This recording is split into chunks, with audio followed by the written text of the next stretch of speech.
settle down in the seats in the last rows. We request your cooperation. I request all of you to please settle down.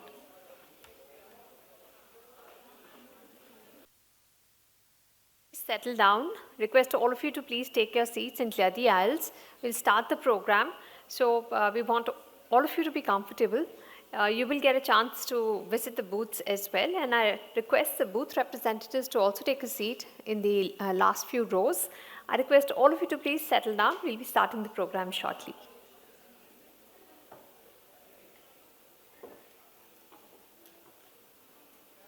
Seats. Before we start the program of the day, we have a very important message that has come in from Dr. Huma Masood, Senior Gender Specialist, UNESCO India.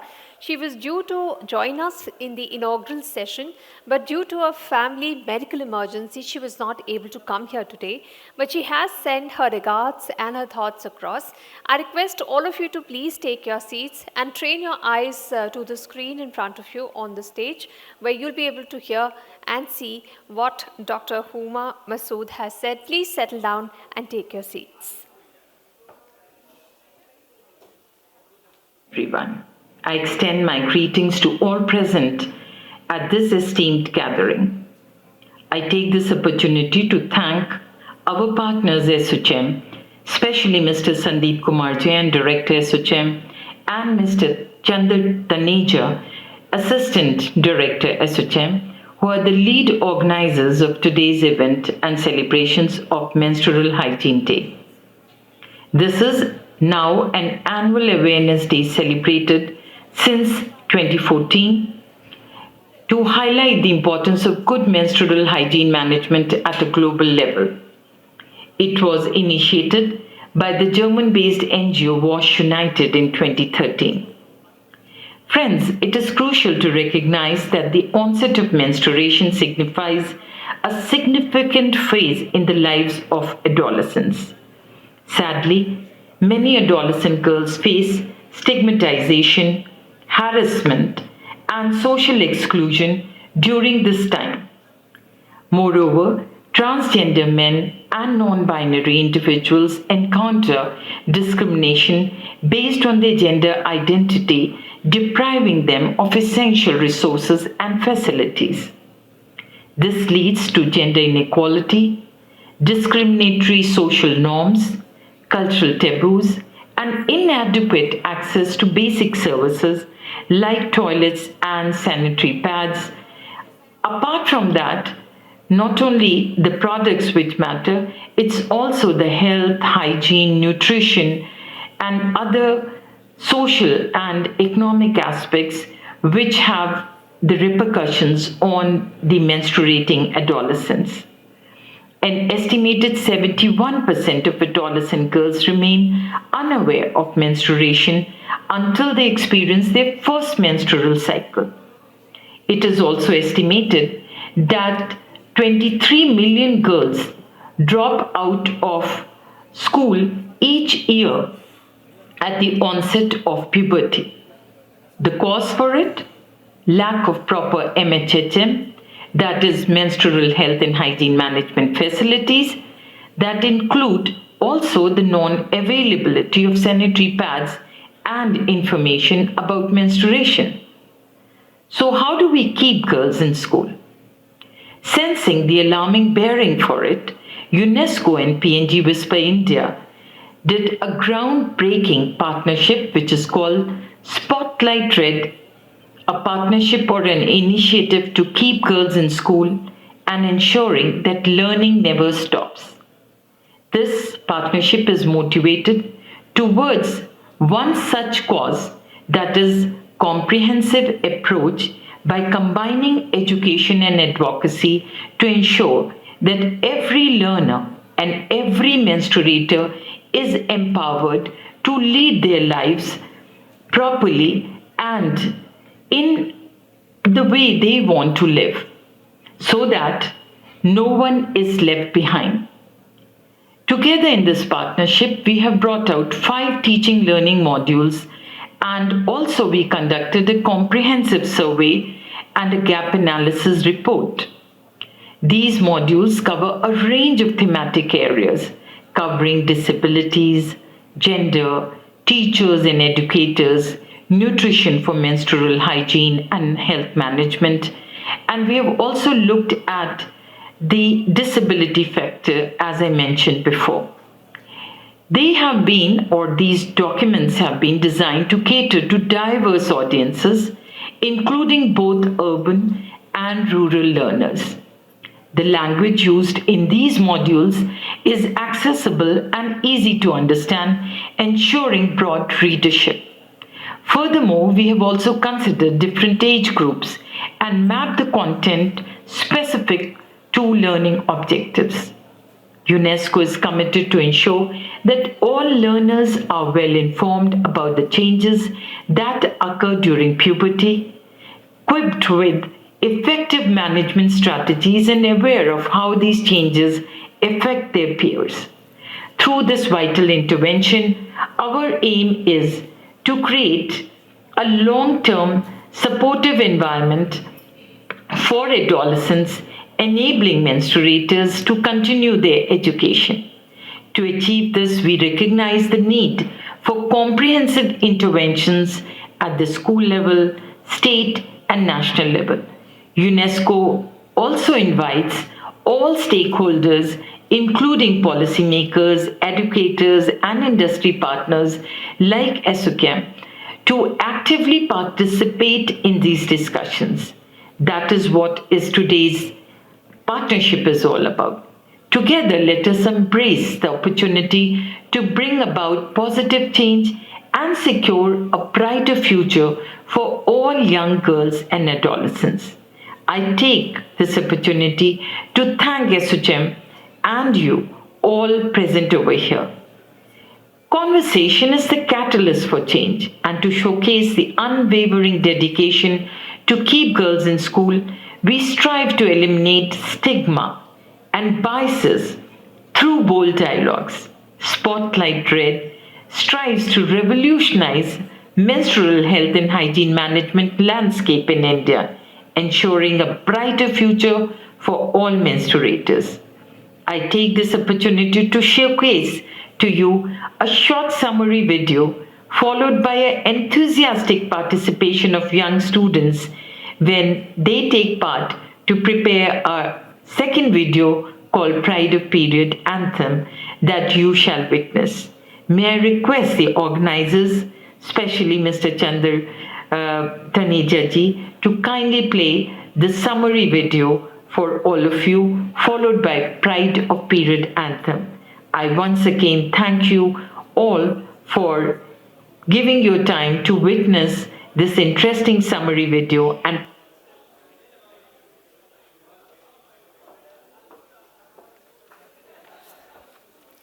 That was Dr. Huma Masood, Senior Gender Specialist, UNESCO India. Once again, good morning and a warm welcome to all of you to the Menstrual Hygiene Management Conclave and Awards 2024. Menstrual Hygiene for Healthier Tomorrow, Innovation, Impact and Sustainability, brought to you by ASCHAM. I'm your host. My name is Anisha Nair Thavan. I request all of you to please settle down and take your seats. We are starting our program and we would like all attention that you can give to the speakers.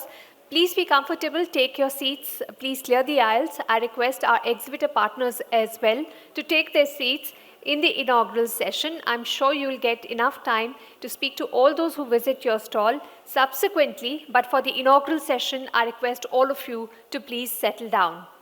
Another house announcement, I request all of you to please put your phones on silent so that there are no interruptions during the course of the event. Let's start the proceedings of the conference with the lighting of the ceremonial lamp. For the auspicious start to the event, I would request our esteemed dignitaries to please come forward and light the ceremonial lamp. I would request Mr. Anil Rajput, Chairperson, ASOCHAM, National CSR Council, and President, Corporate Affairs ITC, to please come forward. I would request Mrs. Neha Jain, IAS, Special Secretary IT and Electronics, Government of Uttar Pradesh, to please come forward to light the lamp. Uh, I request Dr. Mrs. Vandana Talwar, Medical Superintendent BMMC, Satyajang Hospital, to please come forward to light the lamp. Dr. Blossom Kocher, Co-Chairperson, ASSOCHAM National Wellness Council, and Chairperson, Aroma Magic Private Limited. I request you, ma'am, to please come forward to light the lamp. Ms. Nayan Shah, Co-Chairperson, ASSOCHAM National Empowerment Council and SVP, Global Head, Next Ops, Corporate Support, Employee Experience and Engagement, DEI Emphasis, to please come forward to light the lamp. Ms. Trin Sikh, Sales Director, Real Relief India Private Limited, and Dr. Aparajita Gogoi, Executive Director, Center for Catalyzing Change. I request all of you to please light the lamp as we seek divine blessings to start off this event on an auspicious note.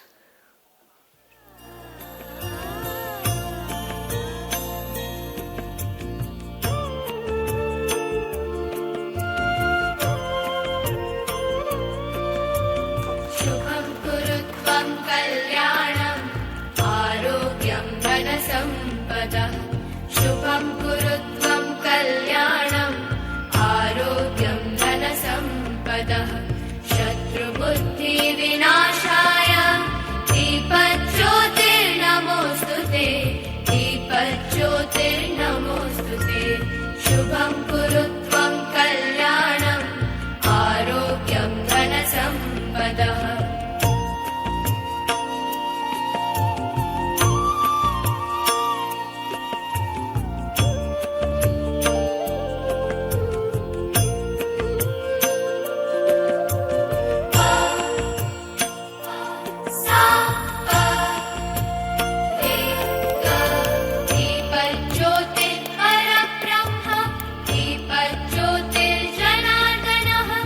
Thank you all for initiating this auspicious beginning to the program. I request our esteemed dignitaries to please take their places on the dais. I request Mrs. Neha Jain, Dr.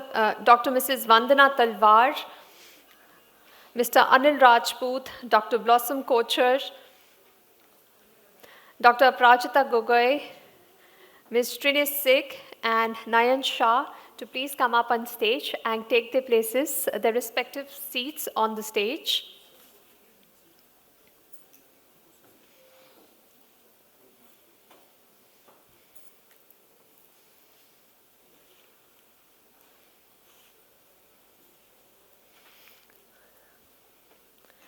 Ms. Urvashi Prasad, Director, Office of Vice Chairman, Niti Aayog, will be joining us shortly. We will, in the interim, go on with our program, and I would request Mr. Anil Rajput to please welcome Mrs. Neha Jain, IAS Special Secretary IT and Electronics, Government of Uttar Pradesh, with a bouquet. Thank you, ma'am, for coming here and sharing this your time with us. We are grateful to you for making the effort to come here. Thank you so much. I would request Dr. Blossom Kocher to please welcome Dr. Mrs. Vandana Talwar, Medical Superintendent, VMMC and Satyajang Hospital, Ministry of Health and Family Welfare, Government of India.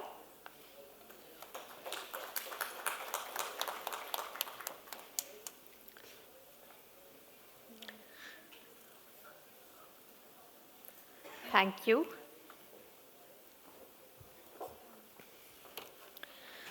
Today we are observing Menstrual Hygiene Day, an annual awareness day observed on May 28 to highlight the importance of good menstrual hygiene management, MHM.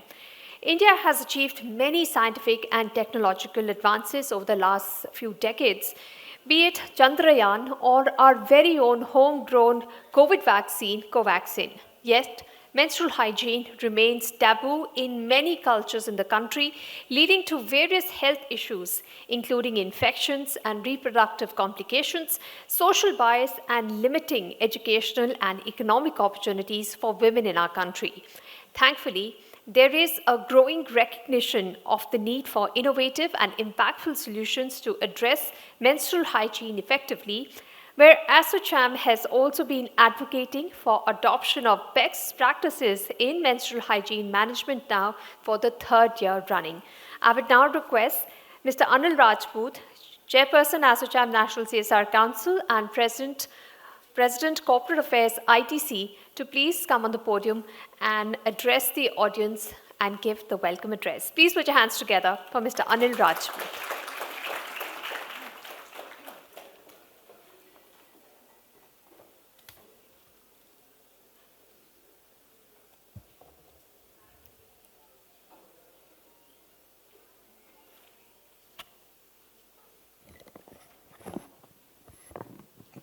Good morning. It is my proud privilege to welcome this morning such a distinguished panel on the dais, Dr. Vanna Talwar, Medical Superintendent, VMMC and Safdarjung Hospital.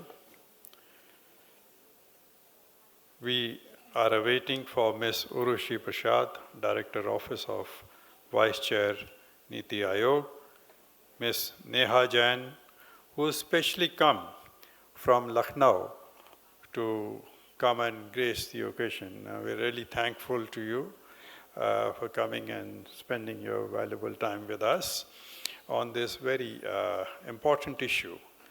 Ms. Nayan Shah, Co-Chairperson, ASSOCHAM National Empowerment Council, Dr. Aprajita Gogoi, Executive Director, Center for Catalyzing Change, Ms. Trinisi, Sales Director, Real Relief India, Dr. Blossom Kocher, who needs no introduction, Co-Chairperson, ASSOCHAM National Wellness Council, distinguished participants, friends from the media. I would like to extend warm welcome to you on Menstrual Hygiene Management Conclave and Award. And I want to mention that this is the first year that we have instituted these awards. Without saying much, this is one subject that requires maximum awareness across the country in the length and breadth of our nation, amongst every age group, and especially to our young budding children, because this is an extremely critical issue in my personal view. The theme of this year's Menstrual Hygiene and Healthier Tomorrow, innovation, impact, and sustainability. I must reinforce that with women making up half of India's population, this particular and critical aspect related to women and their health requires our unwavering focus. Menstrual hygiene, despite being a fundamental aspect of women's health, remains a taboo in many cultures, leading to detrimental effect on women and girls. The myth and misconception surrounding menstruation hinders access to accurate information and essential resources, thereby causing various health issues, including infections and reproductive complications, social bias, and limiting educational and economic opportunities. The effectiveness of menstrual hygiene management continues to be an area that receives less than desired attention. The National Family Health Survey indicates that around 22.7% of women in India do not use hygiene methods for menstrual protection. Lack of access to menstrual hygiene facilities contributes to school absenteeism amongst girls, with around 23% dropping out of school after reaching puberty. To address the same, Government of India has been running a scheme for promotion of menstrual hygiene amongst adolescent girls in the age group of 10 to 19 years in the rural area.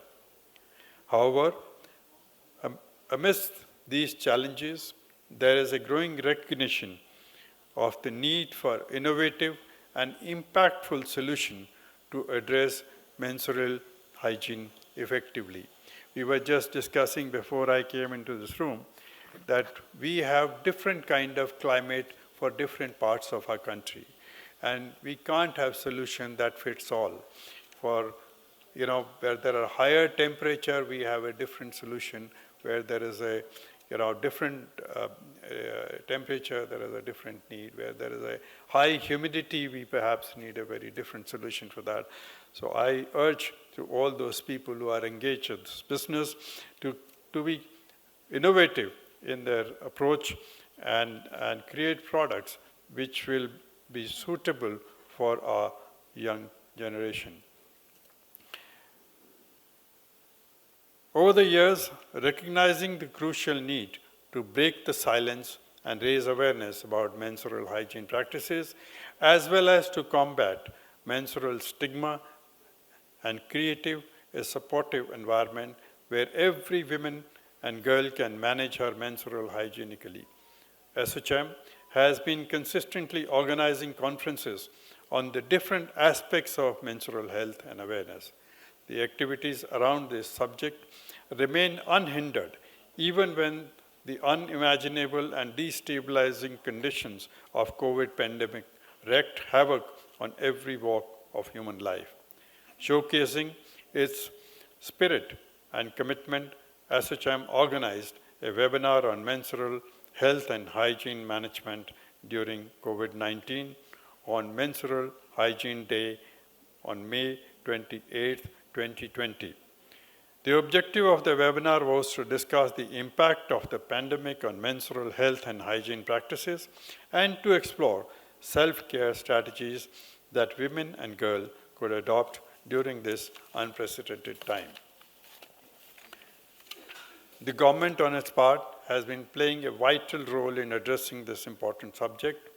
It has taken multiple steps to improve menstrual hygiene practices through the schemes, intervention of various ministries, departments, Ministry of Health and Family Welfare, implements a scheme for promotion of menstrual hygiene since 2011 to increase awareness among adolescent girls, to increase access to and use of high-quality sanitary napkins to adolescent girls, and to ensure safe disposal of sanitary napkins in an environment-friendly manner. Further, teachers and frontline workers, auxiliary nurses, midwives, accredited social health activists, workers, Anganwadi workers are oriented appropriately in the scheme with the budget provided for the same under Rashtriya Kishore Swasthya Karyakram. In addition, one of the objectives of Beti Bachao, Beti Padhao components of Mission Shakti is to generate awareness about menstrual hygiene and use of sanitary napkin. To conclude, I must underscore the need for all stakeholders to join hands in addressing this issue of significant dimension. The government, private sector, NGOs, self-help groups need to increasingly look at this subject with greater focus and dynamism. We are indeed fortunate to have top-class panelists gracing the occasion today. I want to thank all of them from the bottom of my heart, that I have no doubt in my mind that their experience and wisdom will educate and enrich all of us. I wish this event my very best, and I am certain that the deliberations to follow will show us the path towards greater delivery on the multiple facets of menstrual health. Thank you, and Jai Hind.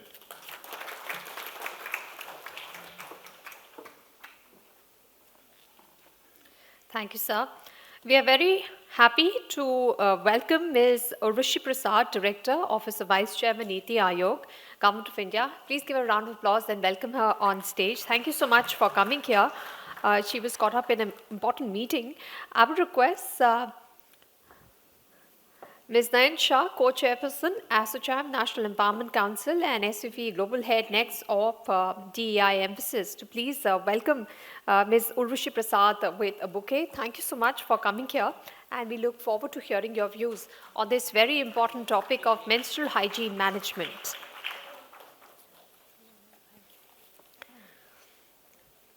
I would now request Ms. Nayan Shah to please address the audience and give her opening remarks.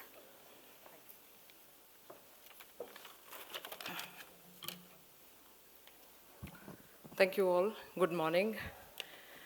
Personally, very happy to see even men in this room, though it's such a woman-centric topic. And thank you very much to all the men, and a round of applause maybe for them to be here for us. So good morning, distinguished guests, esteemed colleagues, and dedicated advocates of menstrual health and hygiene.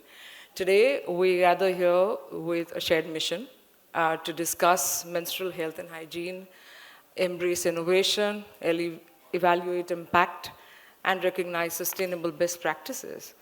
Our theme, menstrual hygiene and health for a healthier tomorrow, innovation, impact, and sustainability, underscores the very critical importance of these efforts.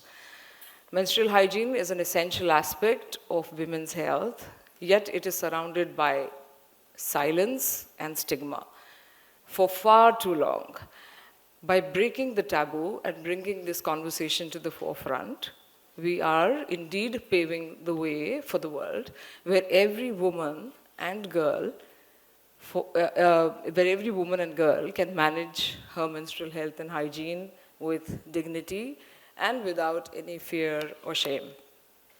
Why are we doing this? Discussing such a topic is crucial for several reasons. Breaking the silence around menstruation can combat the stigma and misconceptions that lead to shame and isolation for many women and girls, as Anil Rajput said, that they drop out of schools at a very early age. Open discussions promote awareness and education, ensuring that menstruation is understood as a natural biological process and not a source of embarrassment.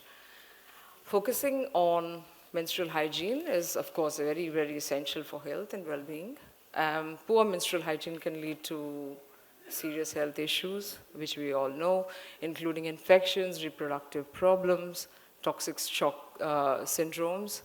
And by advocating a better menstrual hygiene practices and products, which we have seen around when we actually came in this morning, we can improve the quality of life for millions of women and girls. Innovation in menstrual products can have a significant impact on sustainability. It's not only about usage, it's also about disposal. Promoting eco-friendly menstrual products helps reduce environmental waste and supports sustainable practices. Finally, addressing menstrual hygiene is a critical step towards gender equality, ensuring that women and girls have access to necessary products and facilities allows them to participate fully in education, work, and social activities, empowering them to reach their full potential. By prioritizing menstrual hygiene, we contribute to a healthier, more equitable, and a sustainable future for all. So in our discussion today, we will explore methodologies for monitoring and evaluating menstrual health programs and interventions. We will also discuss how partnerships can leverage resources and expertise to address menstrual hygiene challenges, and the vital role of government policies and programs in promoting hygiene and ensuring access to necessary products and facilities. Additionally, we will also examine sustainable approaches to menstrual hygiene management. Without further ado, I would now like to kind of open this up for the panel, and thank you very much.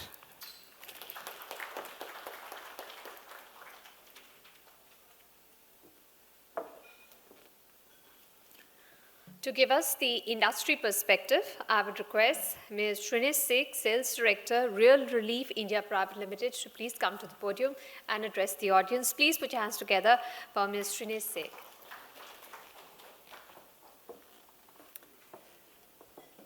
Thank you so much, distinguished guest, fellow menstrual warriors. Good morning and happy International Menstrual Day. My company is called Real Relief. It's headquartered in Denmark, but we manufacture all our life-saving and life-improving solutions here in India. Next slide, please.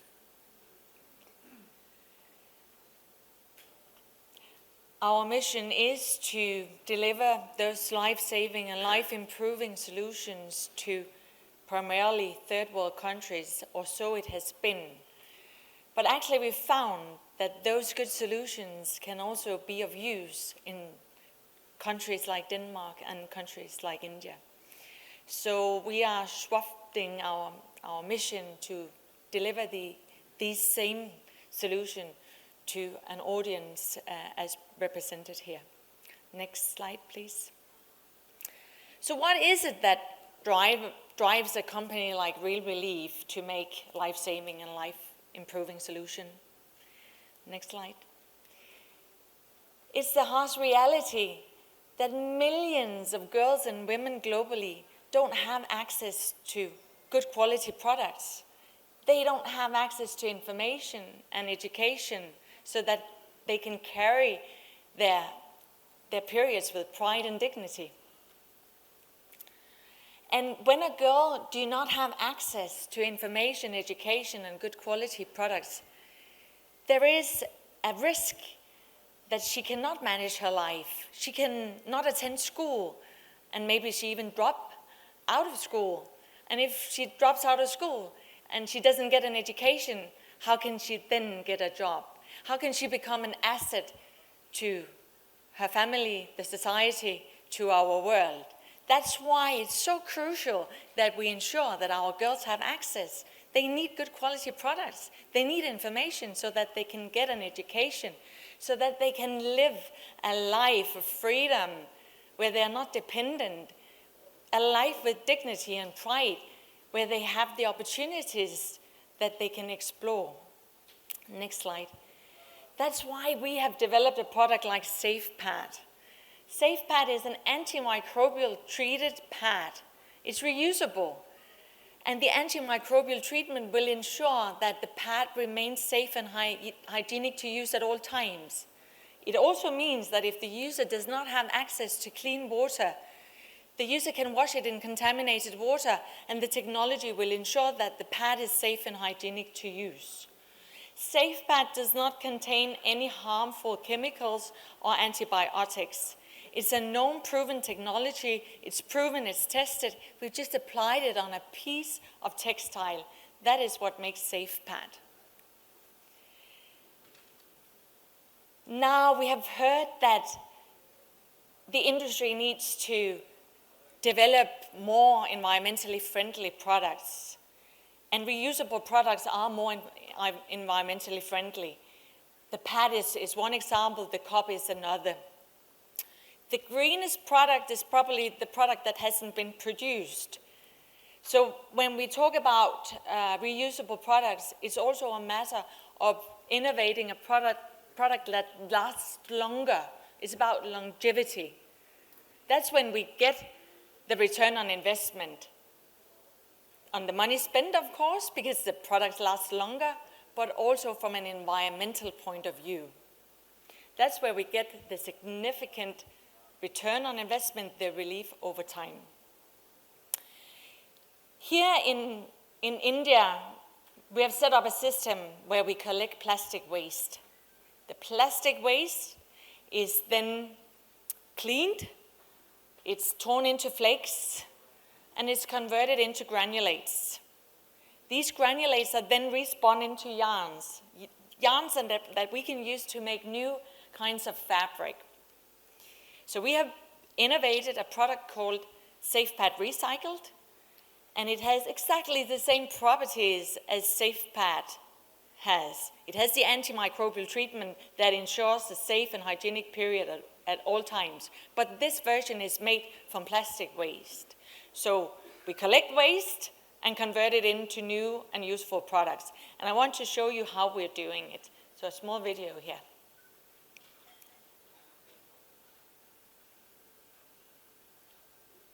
End up in the ocean every year. Plastic pollution threatens food safety and quality, human health, coastal tourism, and contributes to climate change. The good news is that we can do something about it. Plastic waste is a valuable resource that can be recycled. Modern technology makes it possible to collect plastic from the ocean and landfills and to recycle it. The collected plastic waste is sorted and cleaned before it is reprocessed. The sorted and cleaned plastic waste is being melted and extruded to form strong and durable polyester yarns.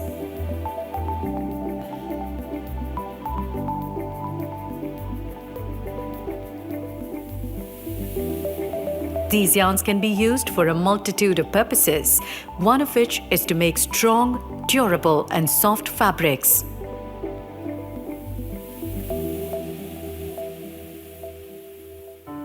In our ever-increasing effort to make Safe Pad the safest and most environmentally friendly reusable menstrual pad in the world, Real Relief is now introducing Safe Pad made from recycled plastic bottles. The recycled fabric we are using have the same superior performance as before. Only now each Safe Pad represents 3 plastic bottles less in our ocean, 3 bottles closer to the solution.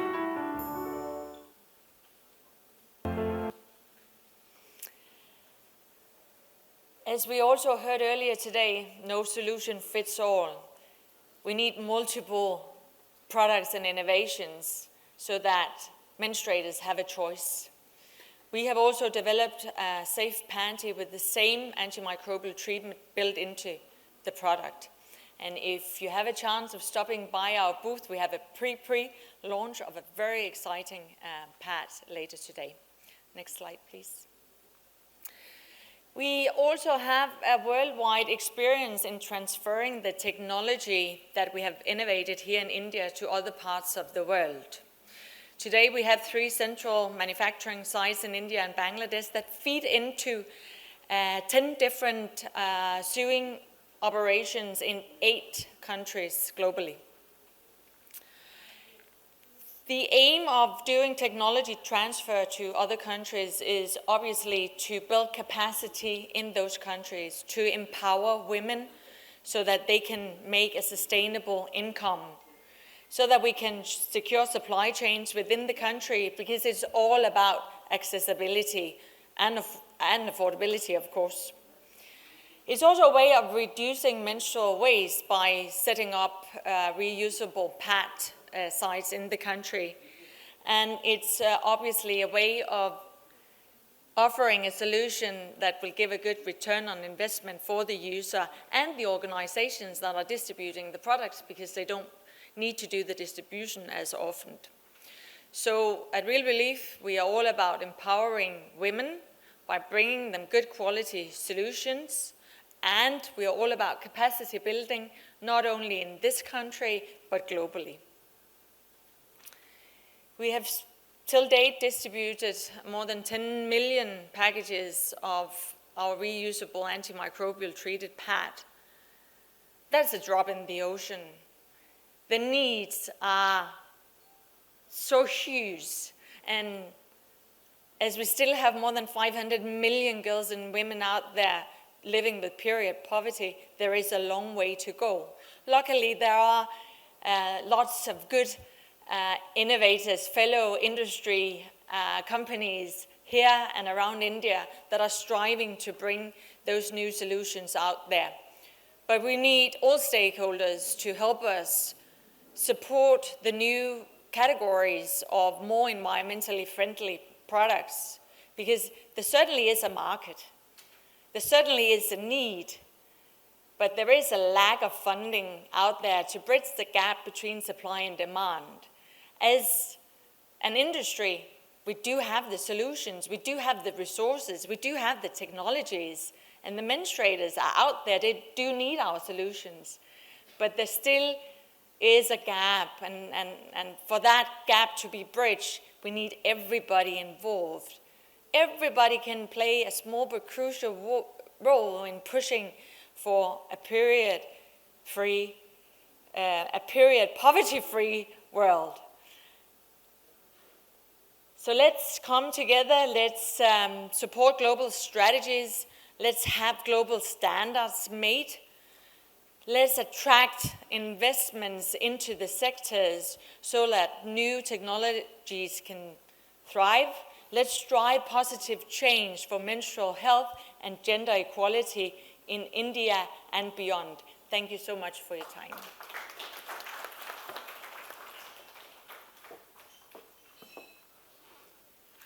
Thank you.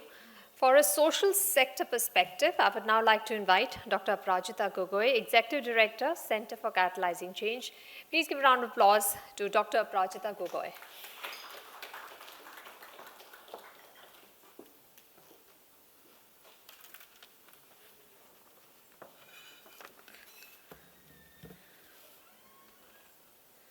Thank you so much for inviting me. It's an absolute pleasure to have the opportunity to speak to you and also with the fellow panelists on the stage. I represent Center for Catalyzing Change, an NGO who's been working in India for the last 35 years. This is our 36th year. We work around issues that impact women and girls, education, health, gender equity, leadership, etc. But today, I'm going to just talk about some work that we are doing around menstrual health and hygiene. And I will not take time talking about the problem. I think all of us know the problem that there is. So how I have designed my 7 minutes is that I will share with you some solutions, which are small solutions, but which are very effective solutions. These are solutions that can be replicated. These are solutions that each one of us can initiate in our own lives, in our own localities, on the lines of let 1,000 flowers bloom, so that we go away with something that we all can do in our own lives. In Center for Catalyzing Change, we primarily work around 3 large aspects around menstruation and the related issues. Like previous speakers have talked about, we work a lot around educating girls about what is this phenomena exactly. India is a country where every village has some taboo, some stigma connected to menstruating girls. So how do we really destigmatize is something that we dwell on. Secondly, we work with government functionaries, teachers, ASHAs, ANMs, so that we can support government programs like RKSK, like the MHM program, like the School Health and Wellness program, which deals on, which tackles issues like we're talking about today. And our third area of work really is to unlock access. I'm so happy to hear Trini's presentation. This is recycled pads, and I think that's a solution that all of us must carry forward. But there are solutions which even people in the community can focus on. And I'm going to maybe share with you 2 or 3 of the solutions in the time allocated to me. Like we had mentioned, I think there is not just period poverty, but also information poverty. There are many studies which tells us that majority of the girls have no idea about what menstruation is before they get the first period. And when they turn to their mothers. But mothers are also women who have never had access to such information. So what happens is there is an intergenerational transfer of misinformation, of myths and stigmas, which gets also passed down to the daughters. So some of the work that we do really focuses on how do you initiate conversations in your family, in your community. And we do this by sharing information in villages where we do sessions, by sharing communication nuggets. You can see one very, very simple nugget running on the screen. We train frontline workers, and we also work with the government, for example, in incorporating some of this information in mainstream textbooks.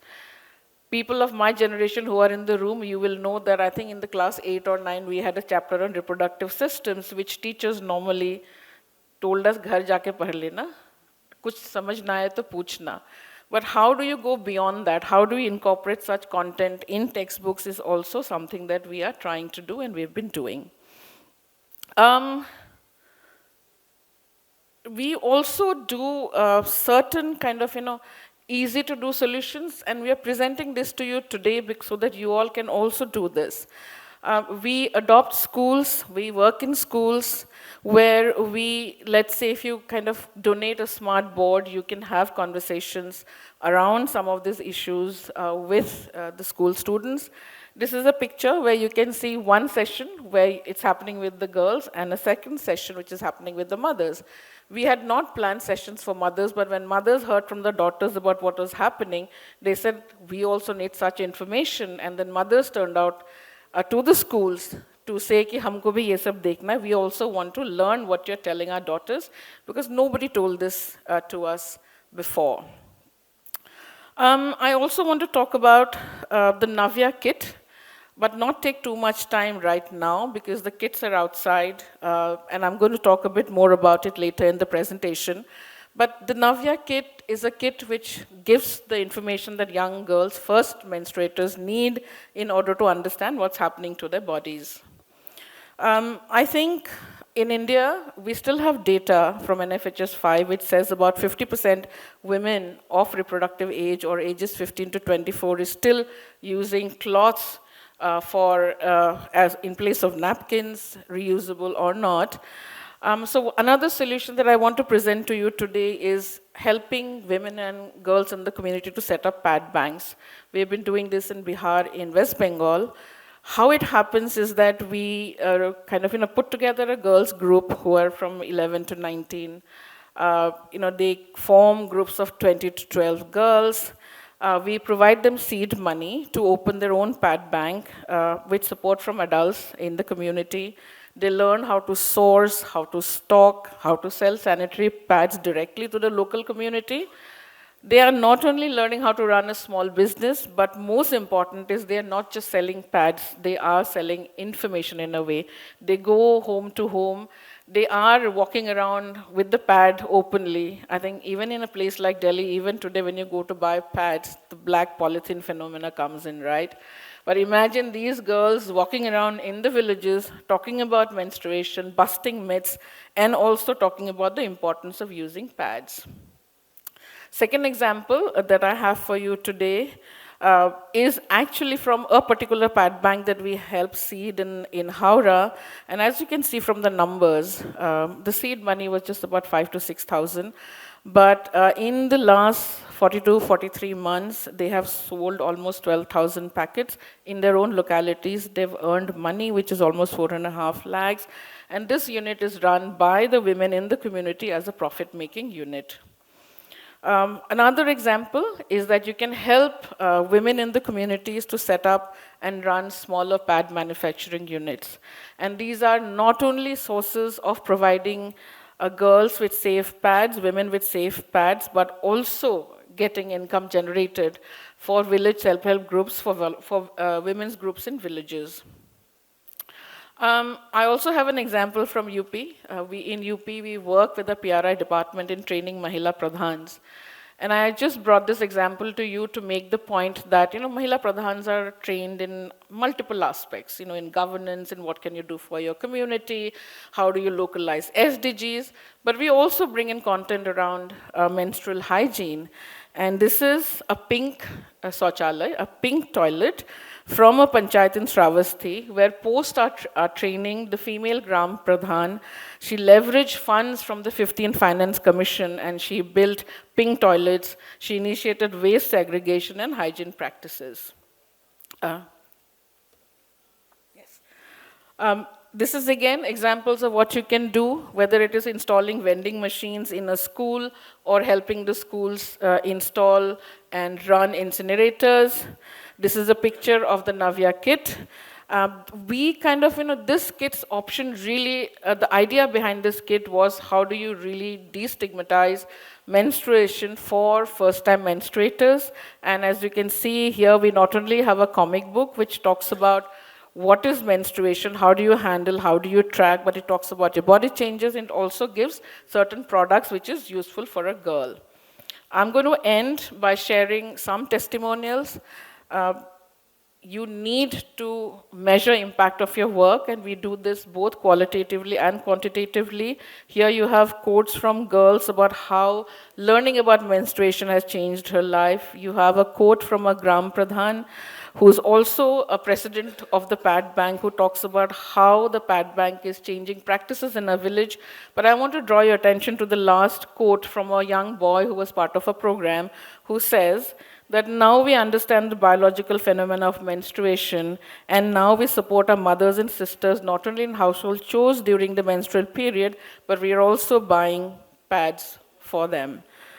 This is my last slide. These are impact data from third-party evaluations. As you can see, how myths can be broken with a bit of information, bit of nudge. Girls who agreed that there is no sin in cooking when you're having a period, it went up from 67 to 92. Boys who had information on menstruation went up from 9 to 42%. Knowledge that periods actually is shedding of tissues and blood from the uterus every month. This knowledge went up from 31% to 83%. Proportion of girls using napkins, disposable napkins, went up to 77%. And this is it. I want to end with this story about how many of you have heard about if you touch pickles when you are menstruating, the pickle will go bad? Show of hands. Yes. This is something that young girls always talk about, and I want to take just 30 seconds to talk about this story. In one of our events in a state capital, there was a girl who said, "Mujhe kuch bolna hai," and we call her to the dais, and she says, after the session, when I was told that this is a biological process and there is no pap associated to it, she said that mere ghar pe bola jata tha, we cannot touch the pickle. My grandmother told my mother told me. But for 3 months, when I was menstruating, I went and touched the pickle. I took out aam ka achar and I waited for the achar to go bad. Then she says, achar mein kuch nahi hua, achar sada nahi. 3 mahine ke baad maine apni mummy ko bataya. Mother didn't believe her, so the mother also repeated the experiment. Then after 6 months, mother and daughter is telling everybody कि ये सब झूठ है, आप कुछ भी कर सकते हो, अचार छू सकते हो, और अचार खराब नहीं होगा. So thank you so much. Thank you.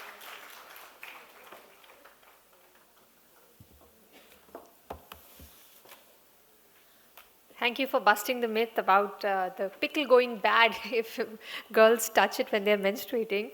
That was a first for me. I would now request Ms. Urvashi Prasad, Director, Office of Vice Chairman, Niti Aayog, Government of India, to please give the special address. Please welcome Ms. Urvashi Prasad.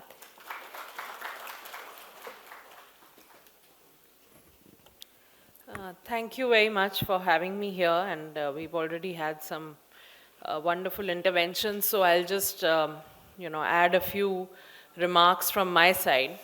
So I think we've all heard so many reasons for why we should care about this, but one incident, very tragic incident, which just happened a few days back, which some of you might have read about, I think really brings it alive in terms of why we really should care. And it was a very sad incident in the Thane district of Maharashtra, where a brother who suspected that his 12-year-old sister, the first period blood stains that she had, he suspected that those were an indication of some sort of a physical relationship that she was having, and he ended up murdering her very brutally. And this brother was not a young boy.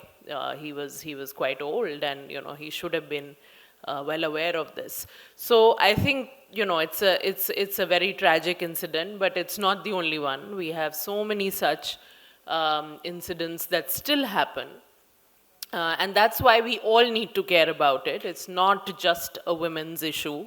It's equally men who need to be aware and need to care about it.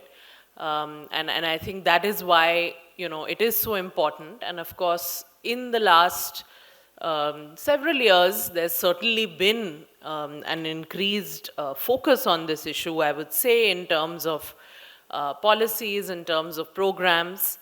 But I think we still have this fundamental issue of social stigma. We still have period huts. In Maharashtra also, there was a study where we still could see that women were being segregated during the menstrual period. So we still have these very severe challenges to deal with. Also, I would say that women who are in informal work, when we look at institutional facilities. A lot of the facilities that we have are still for women who are in the formal work settings, but what happens to women who are in informal work settings? So we have a lot of work to do on that front as well. But I think, like I said, that it's not that, we haven't made progress. Even if you see between the National Family Health Survey, the 4th round and the 5th round, there was a 20 percentage point increase that we saw in terms of just usage of safe, hygienic menstrual products. And, we've seen some data just now to see that even awareness levels, when we have certain interventions, especially by civil society, and I think civil society has a very important role to play in this because, governments simply cannot do it alone. And so I think it's very appropriate that we have here not just government representatives, but we have civil society, we have industry, because this problem is of that magnitude that we need all stakeholders to come together. So I think definitely awareness levels, access to these products, those have increased, but we still have significant gaps, which we cannot ignore. We have significant inequalities, also geographical, also state-wise, and many other kinds. And also, I would say that, at the state level, there's a lot of work that's happened, because often when we talk of policies and programs, we only look at the central government. But I would say that there are many states. In fact, Bihar, interestingly, is one of those states which was the first state way back, many decades back, to even have a menstrual health policy. And Kerala, of course, has one. But there's still few examples. We need many more, we need many more such examples to come forward where there is a policy in place, whatever that might look like. But it's important that this issue is given that kind of acknowledgement even at the state level. So I think, if I really look forward in terms of what we are trying to work on and what we need to work on at a policy level, because that's really the perspective I'm speaking from right now, is to say that menstrual health and hygiene, it has to be inclusive. So we have to also cater to the menstrual needs of disabled, women with disabilities, transgender men, people with other gender identities who menstruate. So it has to be inclusive. I think that is one issue that we need to look at in terms of addressing the unique needs of each of these groups, because there is no one size fits all necessarily. Then, of course, we've also heard from our industry colleague in terms of the environmental aspect of the whole menstrual waste and disposal. And I think India, at a high level, we have committed that, we'll move towards net zero, we'll move towards carbon neutrality, we'll move towards being environmentally sustainable, even as we try to achieve our growth and development goals. So I think in light of that, every sector is impacted, and so is this sector. So I think clearly that is emerging as a big priority, that, while we are trying to obviously focus on affordability and accessibility, we also need to look at the sustainability aspect and the environmentally friendly aspect. And I think that's where we need many more innovations to come in. And I think the industry can play a huge role in that area in terms of just leapfrogging us in terms of technologies, in terms of the environmental friendly nature of the products that we develop. Then I would also say that, the existing infrastructure also that we have now, and obviously through Swachh Bharat and various other initiatives, we've been able to, in many places, get some basic infrastructure at the household level, at the school level, at other institutional level, but the maintenance, is something, the maintenance, the ongoing kind of effort that needs to go into it is something that I always stress upon, because, I come from a public health background. I worked in urban slums where I worked on sanitation projects, and it's very clear that, just providing that toilet, it's not a one-time effort, you just don't do that and, it's done. So these are all issues, whether it's sanitation infrastructure, whether it's behavior change, whether it's menstrual health, hygiene, awareness. These have to be continued and ongoing investments. So I think that is something that we're also trying to emphasize in the policy space. But it's very important that other stakeholders also continue to invest in these, because these are long-term and ongoing by nature.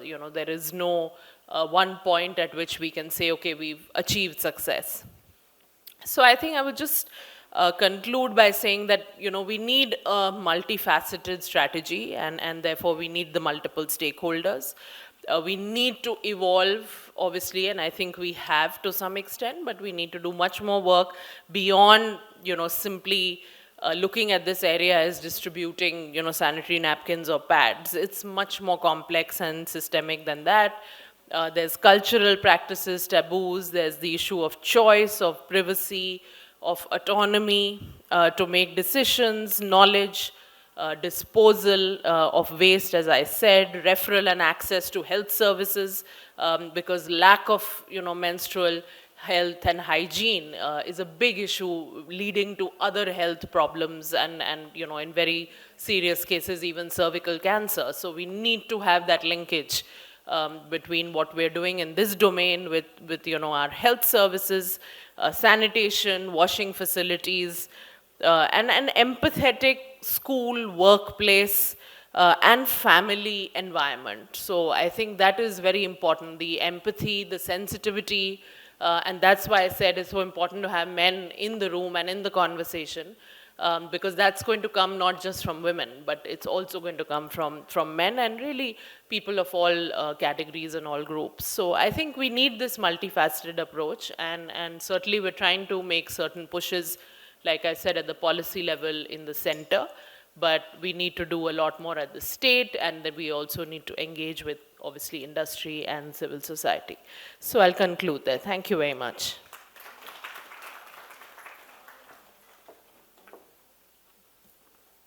Thank you, ma'am. I would now request Dr. Mrs. Vandana Talwar, Medical Superintendent, VMMC, and Safdarjung Hospital, Ministry of Health and Family Welfare, Government of India, to please give the guest of honor address. Please put your hands together for Dr. Talwar. Thank you. Respected dignitaries on and off the dais, esteemed guests, ladies and gentlemen, it's my honor and privilege to be here today to address this distinguished gathering on a very important topic of menstrual hygiene for a healthier tomorrow: innovation, impact, and sustainability. Menstrual hygiene management is a fundamental issue that affects the health, dignity, and well-being of millions of women and girls worldwide. Despite it being a natural biological process, menstruation has for long been shrouded in stigma, taboos, and misconceptions, leading to a lack of access of proper menstrual hygiene products and facilities, especially in developing countries and marginalized communities. The consequences of poor menstrual hygiene are far-reaching and detrimental, as we've all heard. They can range from physical health issues like reproductive tract infections, cervical cancer, to psychological distress, to social exclusion, and disrupted education and employment opportunities, as we've heard from all in the social sector. So it's a vicious cycle that perpetuates gender inequality, poverty, and disempowerment. However, we've also heard good news that we do have the knowledge, resources, and innovative solutions to break this cycle and pave the way forward to a healthier, more equitable, and a sustainable future for all. And through concerted efforts, we can tackle the challenges of menstrual hygiene management and promote effective, affordable, and environmental-friendly solutions. Innovation, as we have seen, plays a crucial role in this endeavor.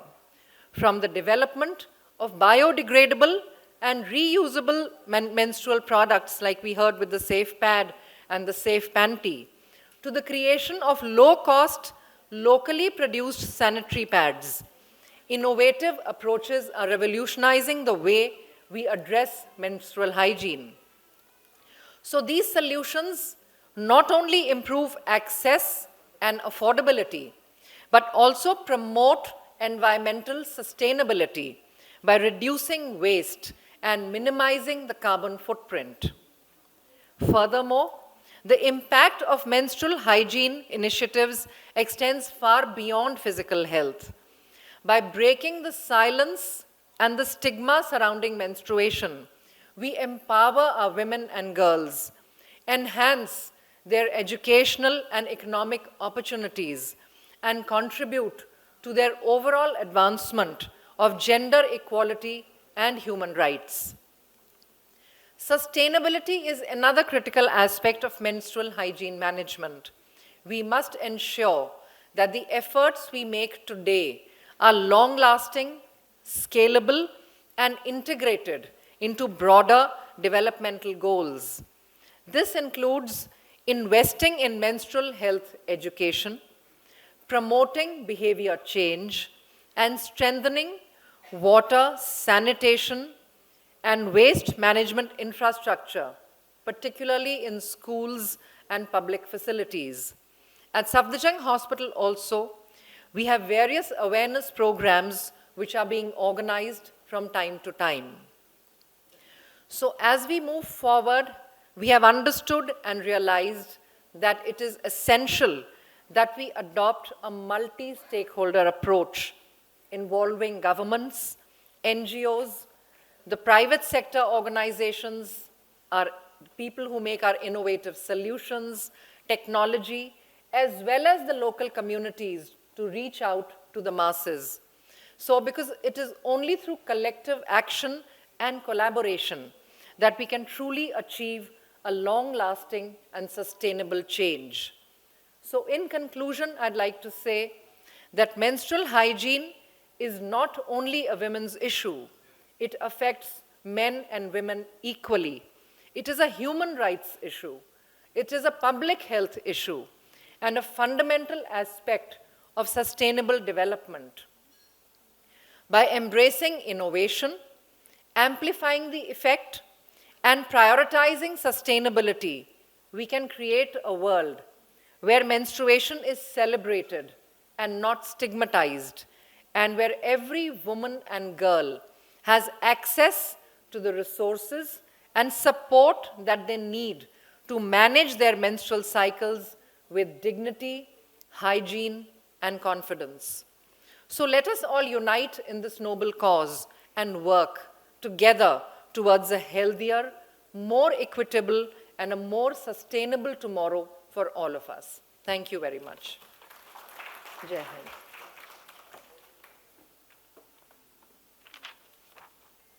Thank you, ma'am. I would now request Mrs. Neha Jain, IAS, Special Secretary, IT and Electronics, Government of Uttar Pradesh, to please give the guest of honor address. Please welcome Mrs. Neha Jain.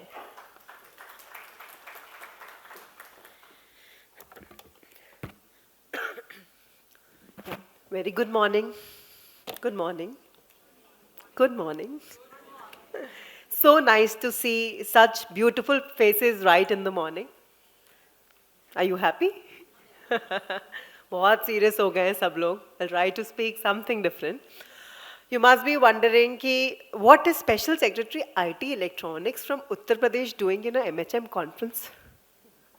Because in some, I'm talking about AI and I'm talking about cyber security on one day, and today I'm here to talk about menstrual health management. So, why did I, choose to be here today? Instead of, celebrating the local holiday back in Lucknow on account of Bada Mangal today, is something which I'll share in my story. So, I am an IAS officer of 2014 batch. And before my current posting as Special Secretary IT Electronics, I have had various experiences in the field. So I have worked as a subdivisional magistrate, I have worked as a chief development officer, and I have worked as a district magistrate. So all the call for action by the state governments as highlighted by Urvashi will be maybe addressed by me of what we have done at the state level and what further can we do. But before that, it's a question. Why is 28th of May celebrated as Menstrual Hygiene Management Day? Anyone? Ma'am? Yes, wonderful. So how many knew that? Very good. अच्छा बहुत सारे लोगों को पता था. But जिनको नहीं पता था उनके लिए. So how many of you are menstrual cup users over here? Menstrual cup users. Okay. 3, 4 hands. How many know about the menstrual cup? Very tough to try. Tough to try. And I'm surprised that even in the stalls, there is no stall for menstrual cups, you know. And since the time I have started using menstrual cups, maybe 2018, 19, I have not switched back. And it's the same cup that I'm using.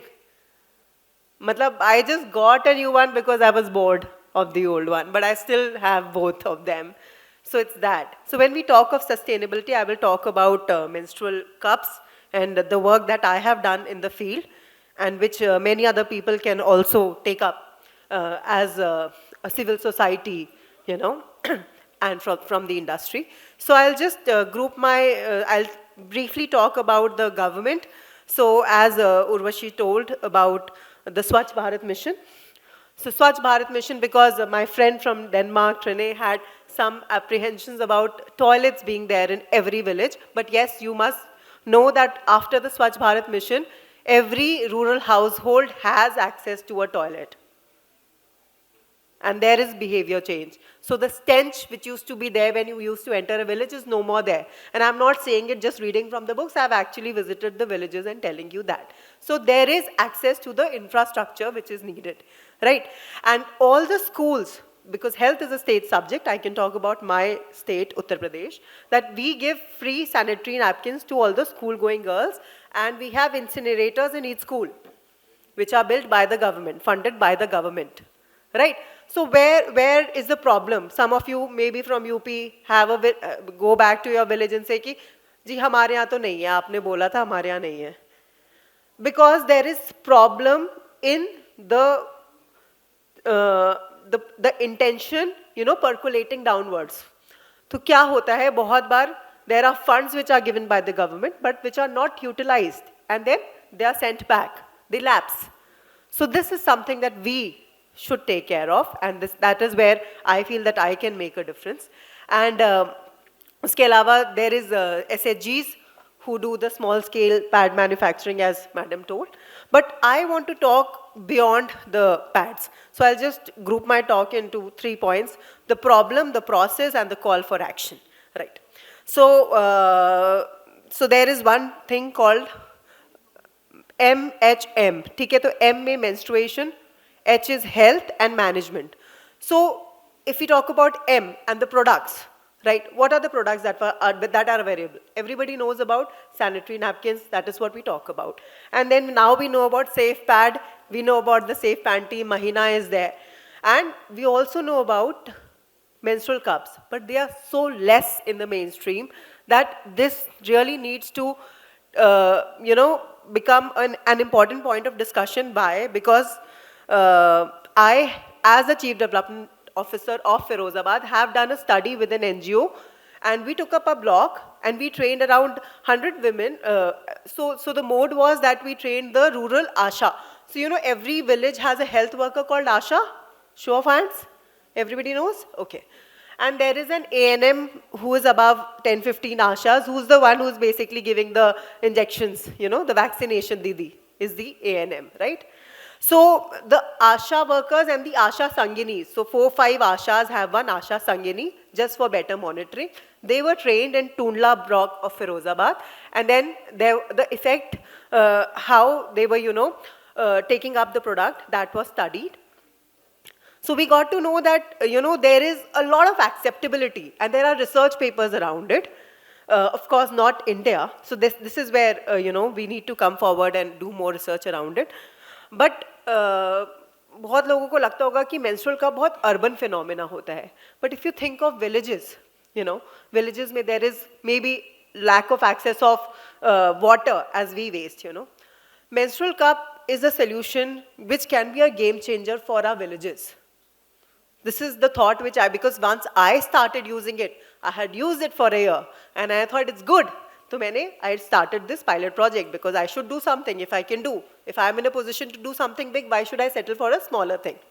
Right, so this is the one we did with Vatsalya NGO in Lucknow. And the study was, of course, in Firozabad. And then there were others. As a district magistrate, I have done a lot of work with the industries. So what you can do पे अभी बाद में आते हैं, पहले problem की बात कर लेते हैं. हेल्थ की हमने जो बात करी, तो हम लोग जब जब हम लोग सैनिटरी पैड्स की बात करते हैं, we do not talk about the 24 endocrine disrupting chemicals. This I picked up from a research paper, that's why. So there are, this is a study which is done on countries like US, Korea, Japan, Finland, France and Greece, that there are, in the sanitary napkins, there are phthalates, parabens, bisphenols, trichlocarbon, and they absorb via the dermal route. So the perineum, where you have the maximum fat, that absorbs all these endocrine disrupting chemicals. And these are the products, the chemicals which are also there in the baby diapers. So it's not only affecting the women, but it is also affecting the babies. जिस पे ना आजकल अगर थोड़ा सा पैसा आ जाता है गांव में, तो सबसे पहले पैम्पर्स का पैकेट खरीद के लाते हैं बच्चे के लिए. I have never used the pampers for my child. He's 7 now. I have used the cloth diaper for him. But इतना स्टिग्मा हो गया है cloth नहीं use करना, still using a please understand, this is a marketing campaign by all the pad manufacturers. I'm sorry to say it on the stage. Using a cloth is not a problem. Otherwise, Trine would not be starting a company around it, right? Problem is that it should be properly sanitized. And sanitation is, anybody? Natural disinfectant? Sunlight. But stigma क्या है? कि सुखा नहीं सकते, खुले में सुखा नहीं सकते हम. अपनी जो पैंटी है, पीरियड पैंटी, उसको हम खुले में सुखा नहीं सकते. That's the stigma. So that's where we want to remove that stigma. And using a menstrual cup is not tough, but it requires you to understand your body. We don't own our body, we cover up our bodies, and we are not allowed to explore our own bodies. So once we do this in collaboration with a couple of NGOs, we also educate the young women about their bodies. What is down there? How many holes are there? यही नहीं पता होता. यही नहीं पता होता कि where do you, it's not the same place where you pee from that you menstruate from. It's different openings of the body. It's a different system altogether. That people don't understand. That even educated people maybe do not understand unless they are into it. So the problem is not just the rural folks. It's also us. So many people, I mean, ask any menstrual cup user, 4-5 log wahan pe the, they will never switch back to pads. Will you? Cannot think of it. Cannot think of switching back to the pad. And so I have a friend, Sonal Jain from Bhoond. She has worked with rural women. Bhoond, you must be knowing Bhoond menstrual cups. She's worked with rural women in Maharashtra, and where they said it's so much easier for them to travel with the menstrual cup on. I have, as a district magistrate, as a chief development officer, pura ka pura election wala day was day 2 of my period. And in a public toilet, I was changing the menstrual cup, emptying my cup. So this is a narrative which needs to be built. There is more research to be done. So just cutting the long story short, there are a lot of NGOs who are working on the ground. I would specifically like to mention Green Your Periods. Chandni is doing a wonderful job. Going pro bono, they are just going to different schools and slums without any funding. I don't know how these young girls are working. But there are a lot of field level armies which are there, not recognized. They may not have the mullahs to come to Delhi, sit in an air-conditioned auditorium when it's 45 degree plus outside. But then this narrative needs to go beyond this hall, and that is when it is worth it. The call for action, what we can do as an individual. So when I was the CDO in Firozabad, when I started using this, I started an initiative called Gift a Cup. So I gifted a cup to my maid. And you know what happened? After some time she said, कि ma'am एक और मंगा देंगे आप? मैंने कहा क्यों, क्या हुआ, ख़राब हो गया? बोले नहीं, वो मुझे अपनी भाभी को गिफ्ट करना है. So मैंने उसके लिए 2 या 4 कप्स और ऑर्डर करे because she wanted to gift it further. Then there was this very rich lady. I just had an extra cup. I just gifted her a cup. And then, she used it and she was like, मतलब मुझे कोई gift नहीं देता. उसके घर में कोई उसको गिफ्ट नहीं देता. And this was such a thoughtful. It's just, अब तो बहुत सस्ता आ गया, but 500 से 700 रुपए का एक पड़ता है. Why can't you start a campaign where you gift each other menstrual cups at the individual level? As an organization, if you are a businesswoman, can you give it to your female employees? Can you gift a cup to your female employees? When I was in Kanpur Dehat, I had this initiative with the industry. तो हम लोग ने industry की जितनी भी female workforce थी उनको बैठा के इसके बारे में train किया, and then we ensured that they were gifted menstrual cups by the owner of the industry. Right. One important, why I wanted to come to ASSOCHAM conference. There should be a reason why I wanted to come all the way. Because I have been trying, so the government funding, as I told you, is around the sanitary napkins. Any research, you have to work around the system quite a lot. So to have a good research around it, I needed funding from CSR. And I don't know how many people I spoke to for CSR. They would give me money for the sanitary napkins. They would give me money for the menstrual cup also, but nobody would give me money for the education bit of it. So this is a call for the industry to fund research, to fund CSR around that. National head for CSR is sitting ASSOCHAM ke. Why don't you tell your industry that this is a place where you need to invest? See, if you distribute sanitary napkins, वो खत्म हो जाएंगे, dispose हो जाएंगे, वो आपने, you showed a picture, right? With so many pads and everything. It will become that. We don't want a world where it is so dirty. We don't want a dirty world. We don't want to contribute to waste, menstrual waste, sanitary waste. It's harmful. We spoke about EDCs. So that is where the industries have to come forward, and then we need good research. So the research papers, if anybody of you is interested, I can share a couple of research papers I have, and I'm sure you will also know about it. But then there is a need for India-based research. Why can't our researchers do the study? So what happens with government servants? We want to do a lot of things, then we are transferred out. So the next person who comes does not want to carry out something which the predecessor has done. It's called predecessor bashing. Hota nahi hai wo. So that we need more stable people to do it. We need researchers to come and do this research around usage of alternative hygiene products. So I think this is where I will end my talk, and just leaving you with the food for thought. Thank you so much. Thank you, ma'am, for coming here and sharing your experiences on something like this.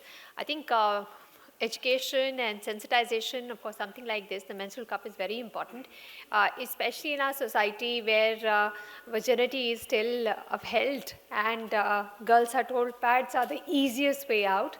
But there are many, many women who are married who can always look up for a solution like this. Thank you so much. I would request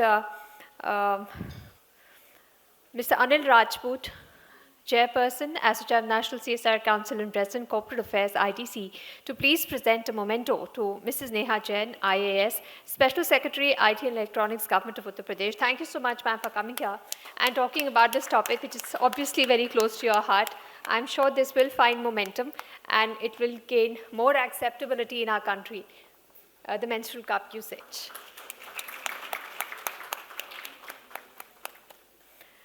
I would request Dr. Blossom Kocher, Co-Chairperson, ASSOCHAM National Wellness Council and Chairperson, Aroma Magic, to please present a memento to Dr. Vandana Talwar, Medical Superintendent, VMMC and Safdarjung Hospital, Ministry of Health and Family Welfare, Government of India.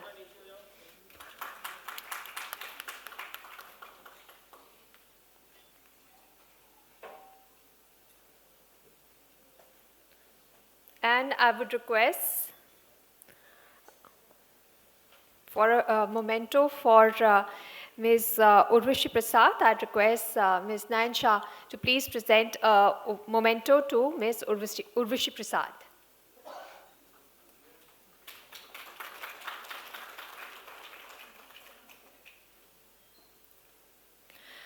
I would request Ms. Shah to present a memento to Ms. Srini Singh, Sales Director, Real Relief India Private Limited.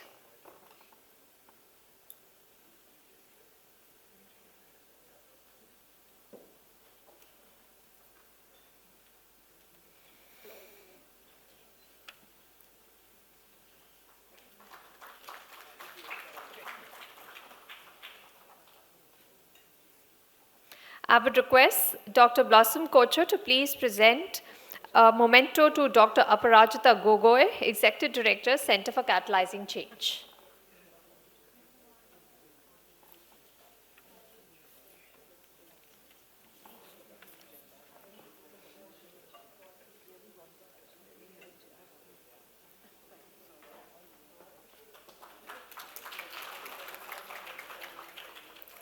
Thank you. I would request Dr. Blossom Kocher, Co-Chairperson, ASSOCHAM, National Wellness Council, and Chairperson, Aroma Magic, to please give the vote of thanks and the concluding remarks.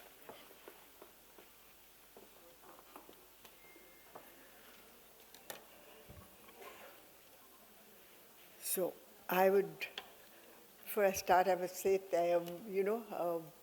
it's been a wonderful, wonderful morning with everyone talking about menstrual and all the different things that they can do. It's really wonderful. And firstly, I would like to thank Mr. Anil Rajput, Chairperson, ASSOCHAM, National CSR Council, and President, for your wonderful words. It was really wonderful that you gave us the thing that it is not just young girls, but it also touches all age groups, which is very, very important. Also, he told us about the cultural taboos that are there in India, which is really there, which I see very, very often. And, it is, though we have it, everybody, we are all going about it. We have all the ladies going through menstrual things. But there is this lack of, knowledge, lack of, and so many dropouts that are there in school, which he brought out to us. And we all need education. And they all need education. In fact, everybody spoke of it on this dais. And we also need, which he brought out, which is very important, we need a lot of stakeholders. It is not just us doing something. We have, the government is there, of course, but the government itself, like they brought out, that you cannot just, depend on the government. We all have to take ourselves and do something, and the NGOs, the private sector, and each and every one of us in this room. So that was something that really was very, very good. Thank you. Thank you so much, Dr. Amit Rajput. And then we had, of course, Mrs. Treen from SIG. Mrs. Treen SIG? Yeah? Wow, that is a nice.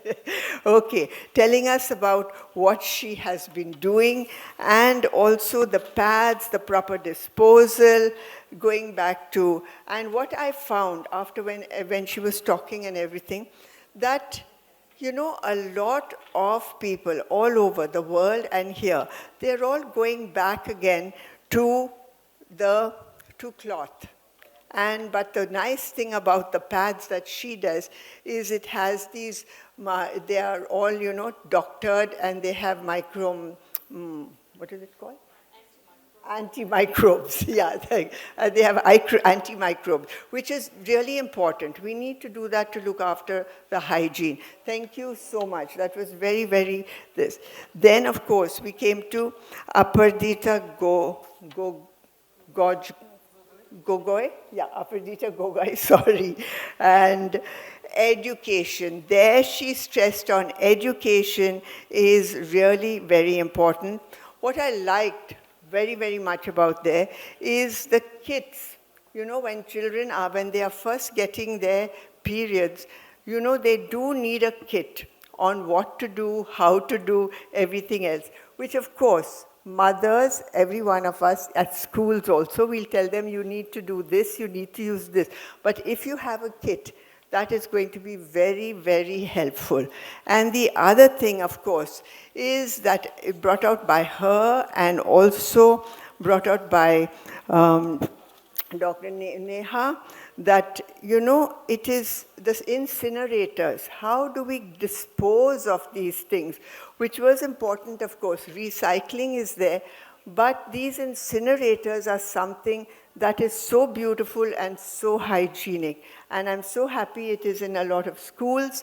And also, I know when I first came across it last year, we had put them into the police stations, into bus stands, into hospitals, because that's where we found it was easy to take it out, take a pad and then to also dispose of a pad. And that is something that really was very, very good. And the other thing, of course, Mrs. Urvashi, I know it was very sad to hear about this brother, and it is possible, it is something, because men, it is very important that men also know about it. And it's not just here, but it's also in the villages, because they do not know what is happening with their children. And of course, it's really wonderful.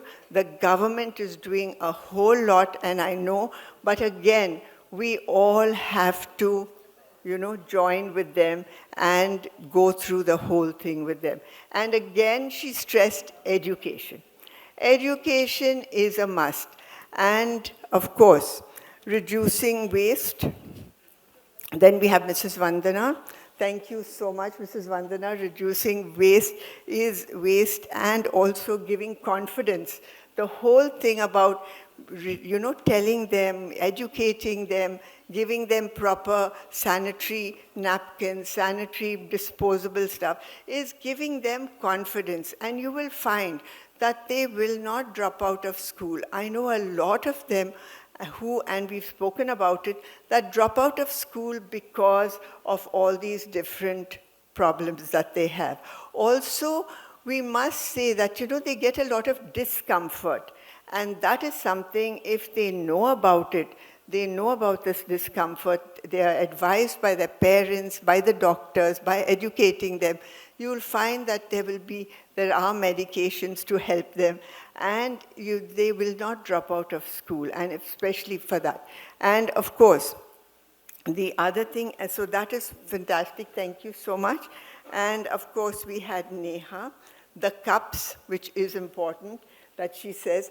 There's only one thing, Neha, about the cups, is if you have a very heavy flow, and like I said, but education, again, is a must.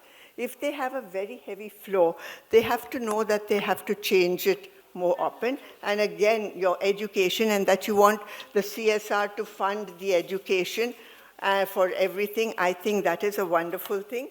And to end with, I'm going to tell you a little tip. One is, we've heard about all the other things, but I'm going to give you a little tip of what we do when the child gets their first menstruation, and what was done in the villages by the grandparents, the great-grandparents, and right through. Like, you will find your grandparents, your great-grandparents, and all of them, they had no hair on their body. Did they? No, they were hairless. Now, the reason for that is, cow dung, they have that and they put it on the walls, they dry it, put it on the walls and dry it. And they also use it for cooking in the villages. They make that they burn it, make it into a powder, and they apply it when the girl gets her first period, on the hair, under the arms, all over. And they used to just, do this and pluck it out after an hour. And it was amazing. It used to just come out. And of course, what we did when we heard of that, and in the salons, we took this powder and we applied it, and we did the first waxing for the person when they got their period. And believe it or not, they did not get any hair repeat back again. So it is also, so having your periods is wonderful if you know more about it.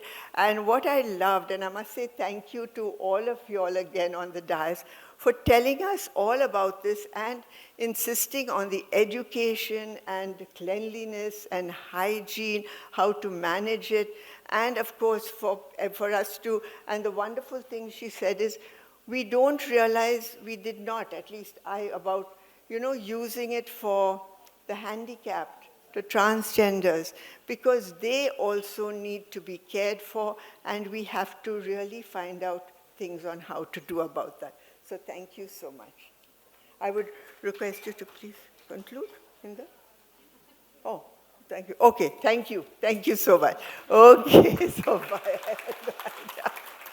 Okay, so bye, and thank you all for this wonderful, wonderful audience and for everything, and for also those who have been supporting us. Thank you so much. Thank you, ma'am.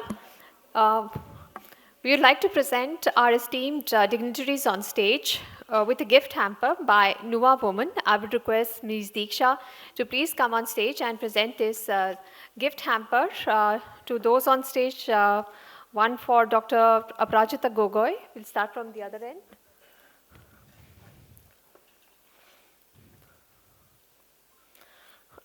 One for Trini Singh.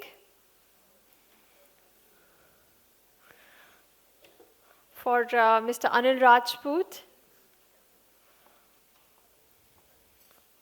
Dr. Vandana Talwar.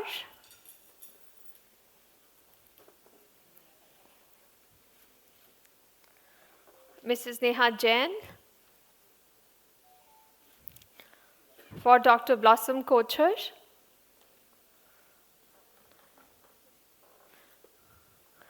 Ms. Nayan Shah. And Ms. Urvashi Prasad. I request all our dignitaries on stage to please gather for a group photograph. Thank you so much for coming here and sharing the wealth of your experience with everyone. It is going to be a very insightful day, and your knowledge and experience will really help all those companies in the femtech space coming out with solutions for menstrual hygiene. Thank you so much for sharing your thoughts with the audience today.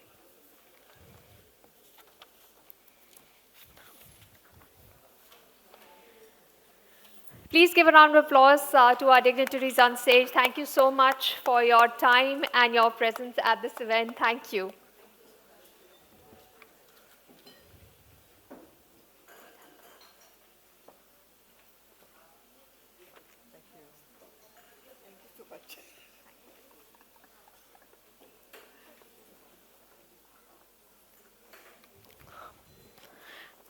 We will continue with our first special session of the day. We are running slightly behind time, so without wasting any more time, we are going to jump into the special session 1, which is on the best practices to address menstrual hygiene management challenges and the way forward. The National Family Health Survey, the NFHS-5, indicates that around 22.7% of women in India do not use hygienic methods for menstrual protection. Lack of access to menstrual hygiene facilities contributes to school absenteeism amongst girls, with around 23% of them dropping out of school after reaching puberty. We need to provide comprehensive information, safe products and infrastructure and health services to women to help manage menstruation safely. The Ministry of Health and Family Welfare, Government of India, has been running a scheme for promotion of menstrual hygiene amongst adolescent girls in the age group of 10 to 19 years in rural areas. In our first special session, we will discuss what more the industry and the society can do in menstrual health management. So please put your hands together and welcome on stage our moderator for this session. Please welcome Ms. Sapna Kedia, Assistant Director, Gender for Social Development, International Center for Research on Women, Asia. Please give a round of applause and welcome on stage Ms. Sapna Kedia. Joining her in this discussion are Ms. Rakhi Jaggi, Head Talent Management, Sony India Private Limited. Please welcome Dr. Rupinder Sekho, Chairperson, Gynae-Oncology, Artemis Hospital. Please welcome Ms. Nisha Gulati, Vice President, Mahina. Okay, we'll just organize the stage and request our esteemed dignitaries to give us a minute for us to just put things in order.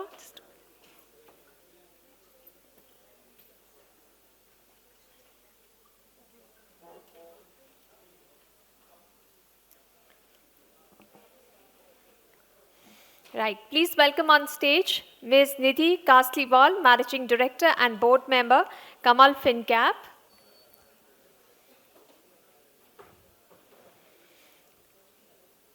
Please welcome Ms. Aarti Kunango, Educationist National Teachers Awardee 2023 and Finalist Global Teachers Award 2019.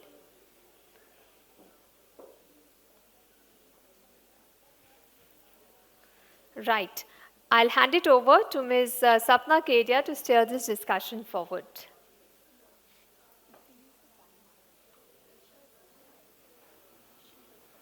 She's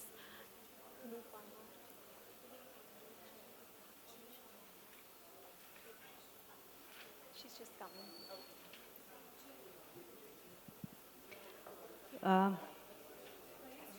Good afternoon, everybody. Thank you for being here. I'm Sapna Kedia and I work at the International Center for Research on Women. And it's been very interesting to listen to the discussion this morning. And I'm particularly sort of thankful that we brought up the issue of dignity and respect. I think when it comes to menstrual hygiene, when it comes to menstrual health, we often sort of think of it in terms of providing products, we think of it in terms of going to school, we think of it in terms of disposal, but I think a very, very important component is about the dignity and respect of menstruators. And very often from childhood, when you hear that menstruation is a stigmatized thing, menstruation is something that needs to be hidden, you start feeling inferior.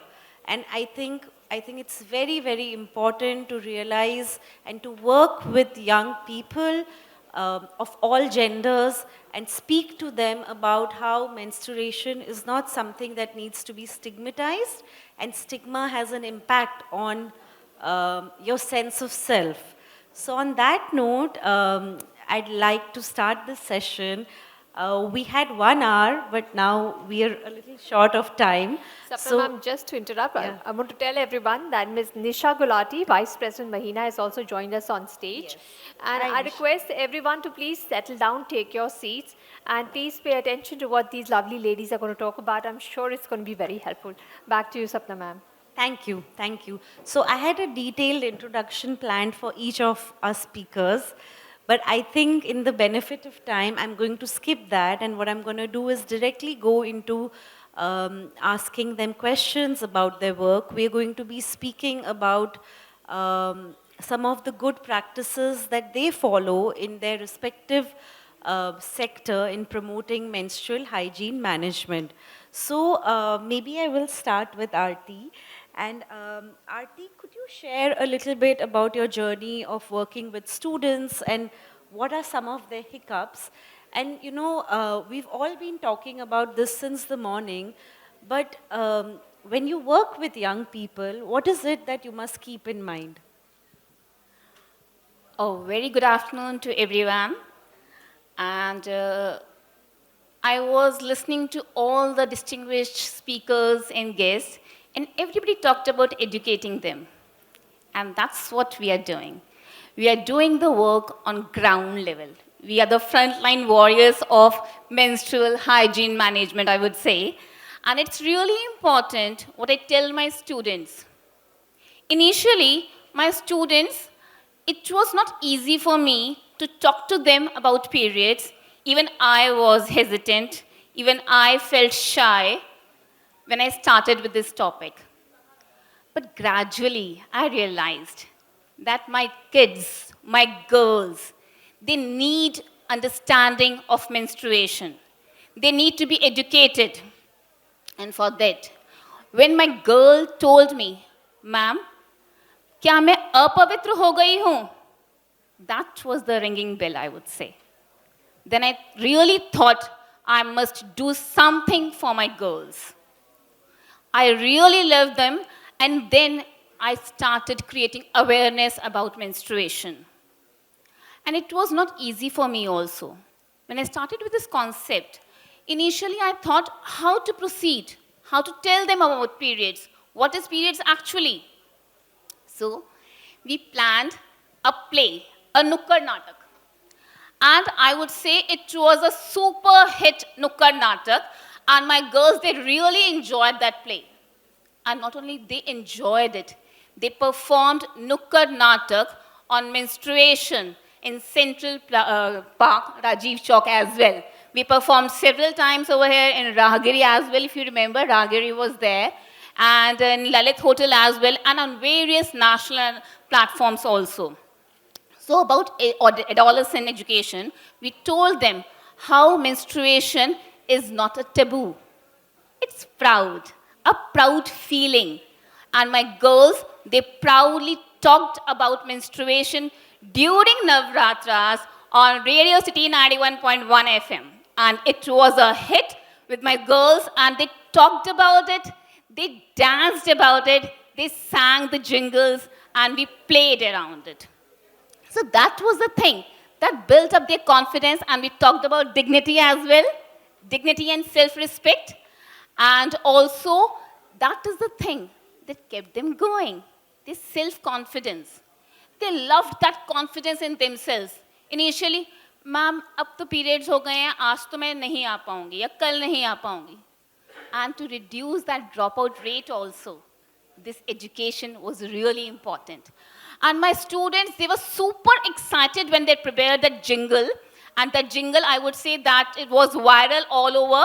And it was say, Mummy says, it's monthly jhanjat yaar. Mummy says, it's monthly jhanjat yaar. And my kids say, it's just cool, tension na le yaar. It's just cool, tension na le yaar. Welcome periods, welcome, time to party yaar. Nari banne ko ho gaye hum taiyar. And it was a super hit jingle, and my girls enjoyed that jingle. They loved themselves. They loved their own body. That is the main thing. Dignity, self-respect. They loved their body, mind, and soul. So we have worked on the ground level. And one more thing just. During COVID-19, as ma'am said, Neha ma'am said, ki, distribution of sanitary napkins is there by the government. But during COVID period, it was not there. So I bootstrapped this whole campaign. I went to the chemist and I got that full, I would say, bag of sanitary napkins. And although my girls were not allowed to move out of their homes, so as a frontline warriors, we were on ground. We distributed food, cooked food and meals for the public around. And that time also, I with my husband, we went to different areas, distributed sanitary napkins, called my girls, called their parents, please come and respect yourself, love yourself, take your sanitary napkins, and then they realized कि ma'am हम बहुत परेशान हो गए थे, हमें sanitary napkins नहीं मिल पा रहे थे. But now you made us feel proud. In COVID times also, we are proud to be girls. Thank you. Thank you so much, Aarti, and thank you for your energy. I think... I think this energy is from my kids only. They always keep me going. And not only at national, but international platforms as well. Thank you. Thank you so much. I think, you mentioned something so important around bodily autonomy.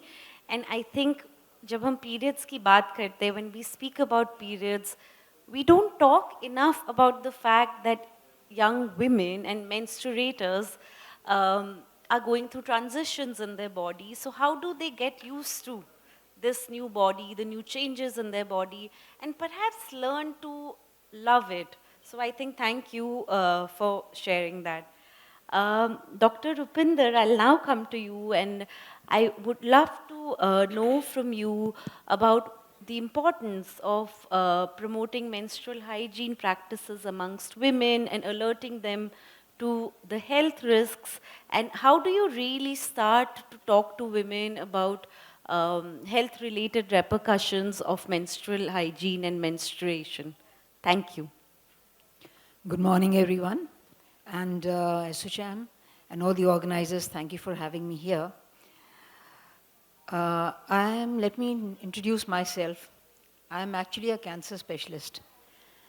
I deal in gynecological cancers and have been doing so for the past 25 to 30 years. And as a proof of that, I would share that I'm the president of the Association of Gynae-Oncologists of India. So it is so very obvious that I'm at the end of the spectrum. And it's so nice to hear so many things about the beginning of the spectrum since morning. I have a few serious facts to share, which I hope you will be able to carry home. Let me start with a very small story. Much to my surprise, my daughter, when she was in class 3, she came back home one day, very excited and all that. And she says, "Mama, I know what you do now. I know all about it." I said, "Oh, that's fantastic." She says, "Yes, because we were told in school today to close our hands into a fist. And we were told that this is the size of your uterus." I was so surprised and amazed, because this is exactly what we tell our patients. When we try to explain to them how come the uterus has enlarged, or how come any other body part of the reproductive region has enlarged. And thereon, she started explaining to me what menstruation is all about and what she should do. She had not as yet started menstruating, right? She was in class 3 only. But that also brought home a point that the age for menstruation has become so much lesser than what it used to be. So that we have Whisper now coming up with this advertisement which says that right from class 3, please start educating the girls that this is what menstruation is all about, and this is how natural it is, and so that when they do start, they should not sit quietly like one girl said, "See, I have got piles like my grandfather." So it's extremely important, as far as I'm concerned, that education is the crux of the whole story. It is important that everybody should know that if you do not manage your menstrual periods well, right from a younger age, you are likely to have what is known as reproductive health issues. So you will not be able to reproduce properly. You will have infertility issues. Not only that, you can have premature and preterm births. You can have what you term constant pelvic pain, which is actually due to infections in the pelvic area. So all this comes from poor menstrual hygiene. So it's extremely important that we address this very, very certainly. For those who are using cloth napkins and stuff like that, like a previous speaker had very nicely said, please educate them to dry them out in the sun. There is no sterilization better than the ultraviolet rays. In a lifetime, almost every woman uses about 10,000 issues for menstruation. And she has about more than 400 cycles, normally speaking, through a lifetime. So that is a lot of cycles and a lot of issues that need to be taken care of. She has to be educated that 80 ml of blood loss per cycle is healthy. Anything beyond that, she needs to consult a doctor. Here comes the issues of the menstrual cup, which was addressed very nicely and adequately earlier on, that if you are having to empty out your cup more than twice, you need to see a doctor. So it is not only about menstruation, it is also educating about reproductive health. So that is what we really need to look into. Another important point is, let us not judge a lady by what she's wearing and how she's looking. Let me tell you, in all these years of practice, I have seen complete lack of knowledge in the most sophisticated of ladies, and a surprising,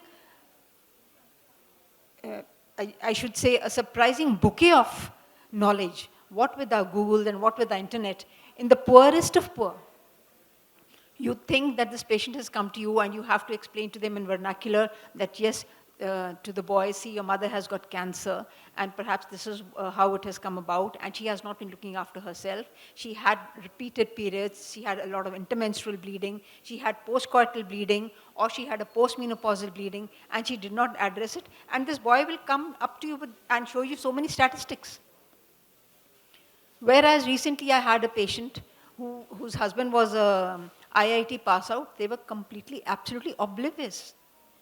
Why is this so? This is because many of our educated intelligentsia, they behave like ostriches, put their head under the sand and hope that the storm will blow over. So that does not happen. So across ages, across educational status, across economic status, we have to educate people as far as menstruation is concerned. And let us not limit ourselves only to our young girls. Yes, of course, they are extremely important, and they have to know, along with menstruation, sexual practices, the good touch, the bad touch, and all that. We also need to educate our older age group ladies. You think just because she's 45, so she knows it all. Believe me, she hardly knows anything. She's just gone through with it, She's just gone with the waves. She's just listened to her mother, grandmother, so on and so forth. She also has to be told that your menstrual practice till now has been unclean, and this is what is giving you infection. And this is how you can change it. Thank you so much. I think I've already spoken enough for my time. Thank you so much, Dr. Rupinder, and thank you for speaking about elder women. And I think as much as we talk about menstruation, we also don't talk enough about menopause. We don't talk about the issues that comes with menopause, the hormonal changes, the sweating, the mood swings, so many things. And I think we, as a society, we really have to introspect. Why is it that needs of women are always deprioritized? So thank you so much for highlighting that.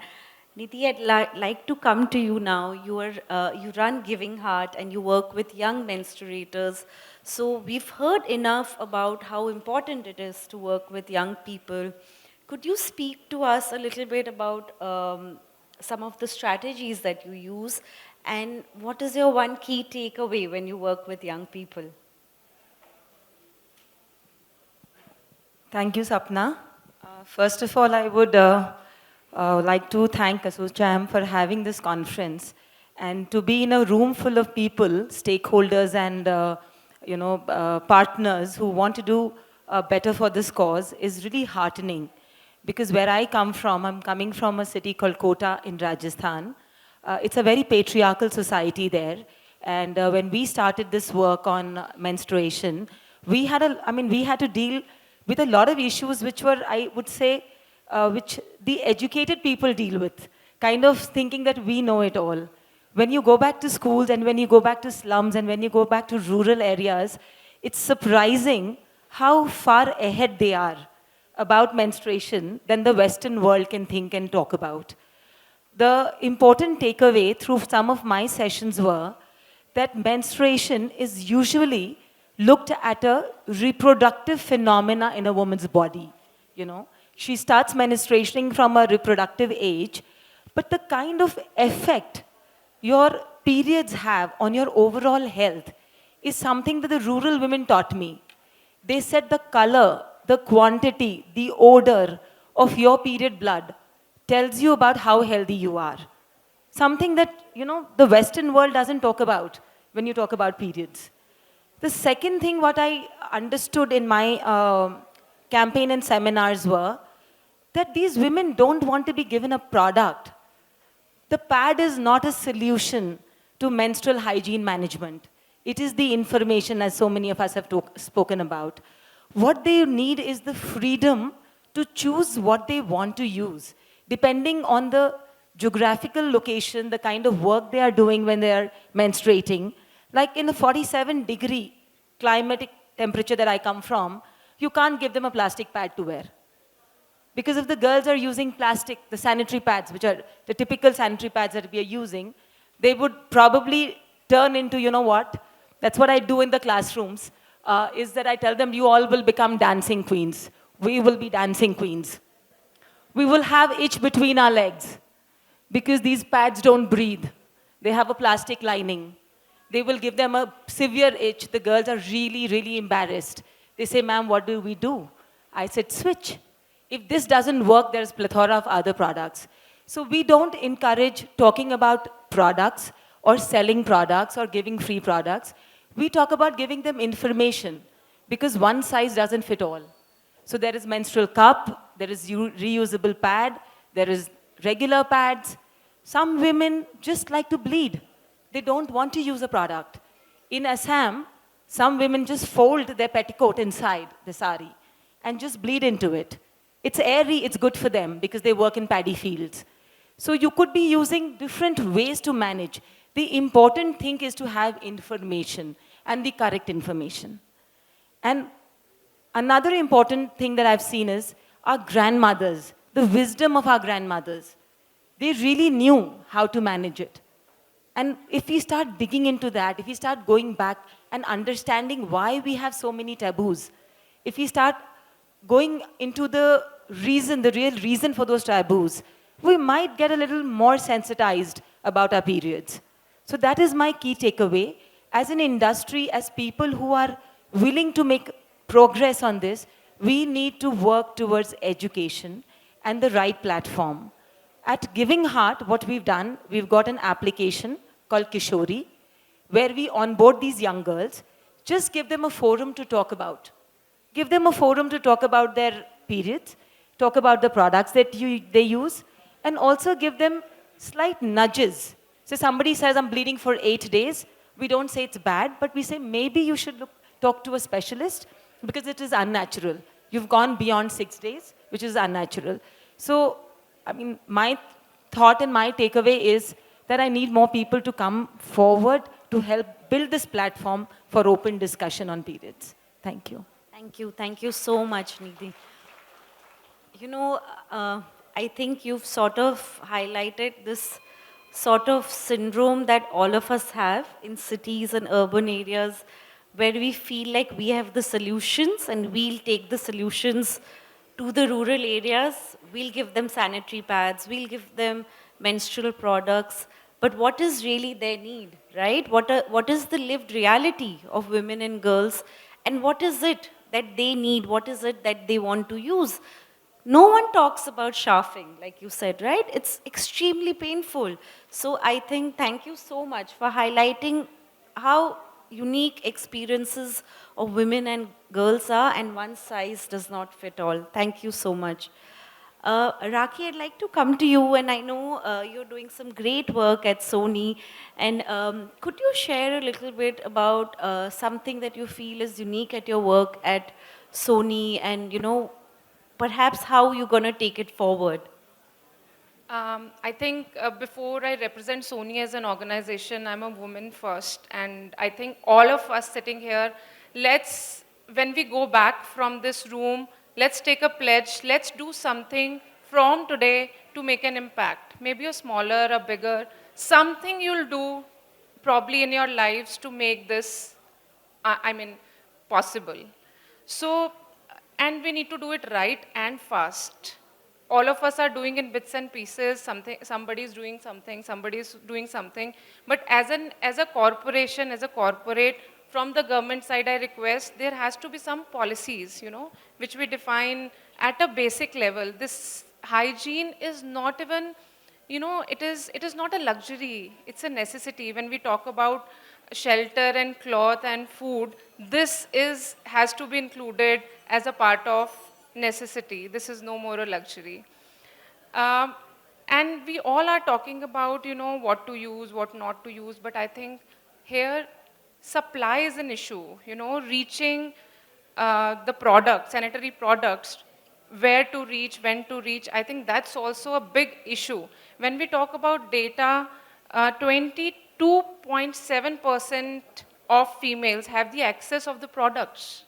What about rest? And I think from 22.7 also, probably only 11% can afford it. What about rest? Number is too small. And I think each one of us has to take some target to achieve it better.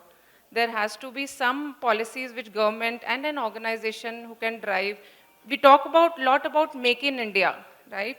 where are the guys, new generation coming up on this part? What are we doing here?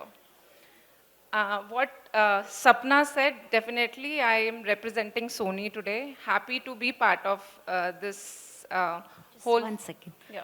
Can I request everybody at the end of the room to please maintain a little bit silence? It's getting a little difficult to hear. Thank you. Sorry. So from Sony side, we talk about technology as an organization. We fairly talk about condo, which is, creating happiness and emotions. We also talk about care. In Sony, we talk about care. When we talk about care, we have done a lot of initiatives from the organization side, thinking this has to be a bigger, and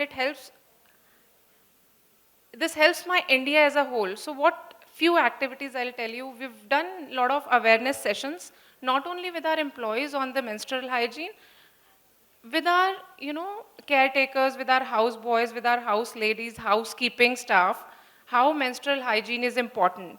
And you'll be surprised, in these sessions, not only females join, a lot of males also join, because they have females, and they also now slowly started understanding why is it important. Another thing what we have done is we've launched a menstrual leave.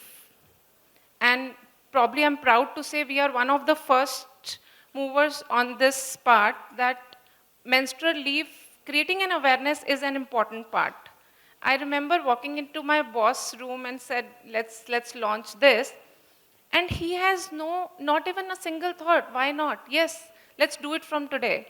So I urge the organizations, this is an important thing, I think you should do it.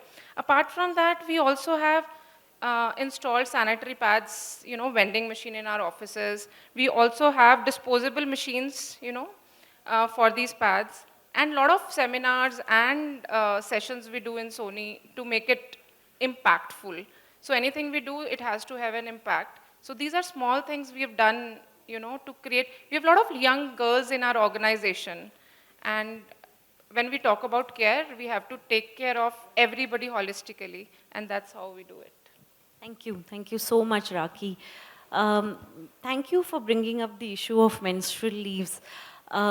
I think it's very important. I think in the past, very recently, there have been controversial conversations around menstrual leave, and it's not like it's a disease, so women need chutti, but that's not the case. Everyone's menstruation or everyone's period is different. Some women, some menstruators struggle more and others don't. So I think when we talk about menstruation, what we've been hearing so far, before I go to Nisha, is that we've been hearing that there has to be education and awareness, but there also has to be formal policies. Organizations need to give menstrual leaves to their menstruators. I would really like to emphasize that. I would add to this, when we were framing a policy, a lot of questions came, these are young girls, they'll hesitate asking their supervisors, I want a menstrual leave. And then we did a few checks, and no, that's not the case. Nowadays, girls are very independent and they don't shy asking their boss, I want a menstrual leave today. So I think the kind of education these women are doing, this is impacting overall the well-being. Yes. Thank you. Thank you. And there are different ways of institutionalizing menstrual leaves. It can be done anonymously. There's so many different ways. But I think it's something that we must consider. Nisha, over to you. And, I am actually very fascinated by the period underwear that Mahina comes up with.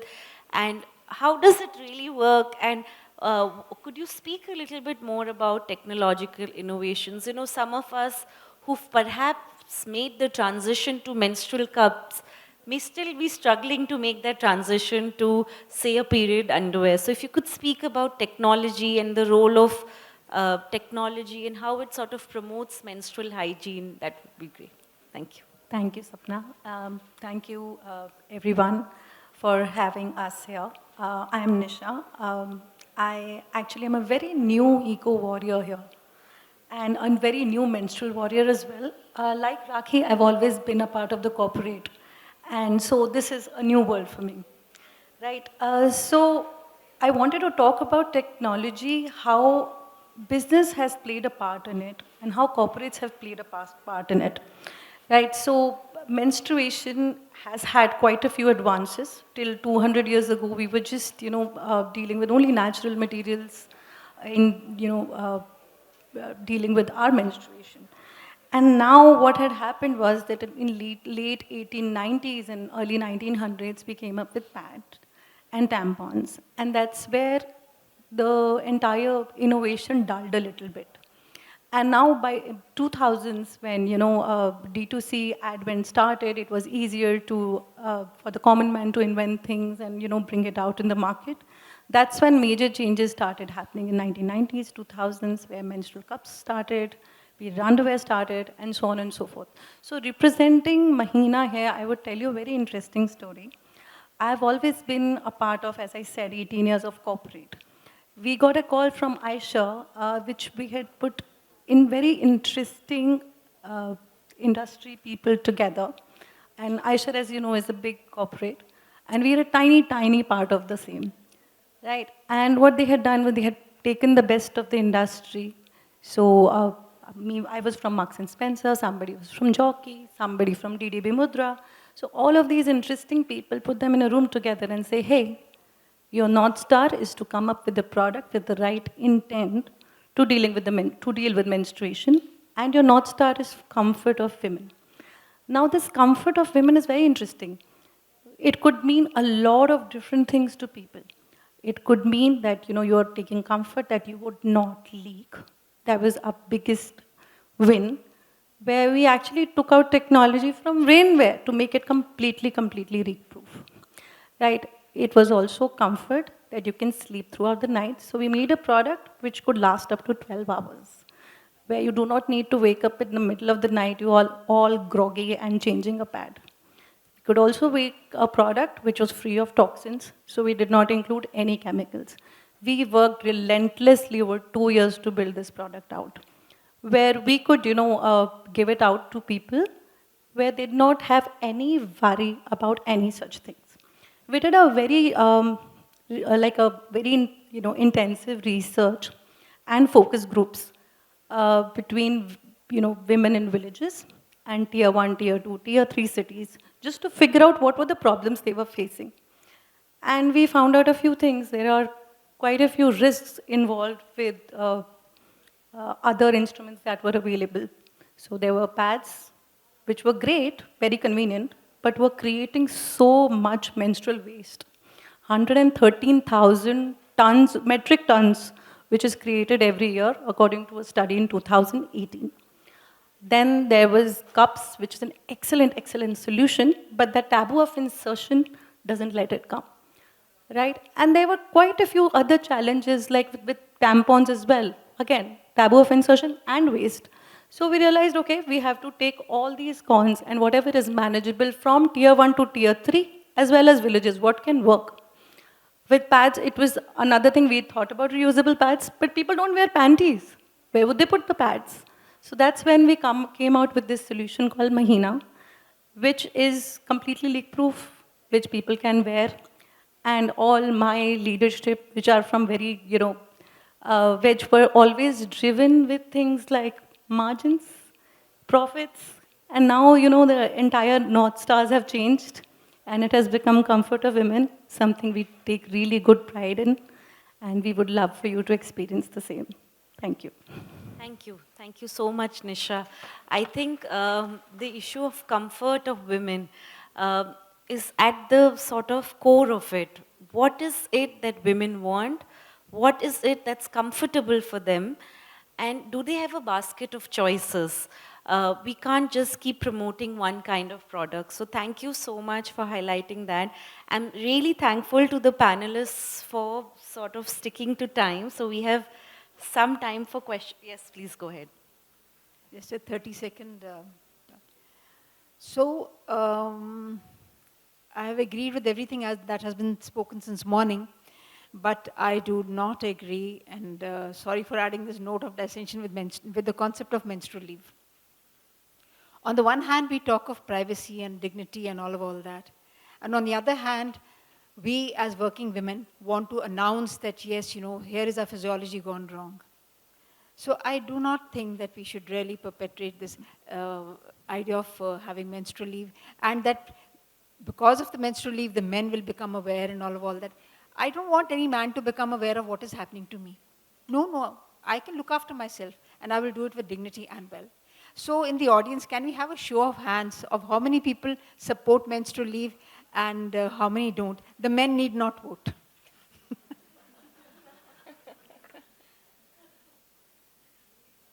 You're supporting menstrual leave? Yes. Yes.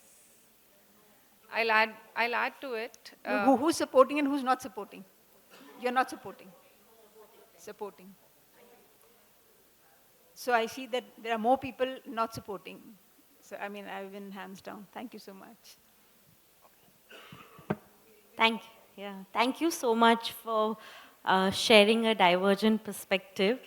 And I think we can have discussions about that, but I would open the house to questions from the audience. We have 5 minutes, so I think we can take 2 or 3 questions. So if anybody has any questions, that would be great.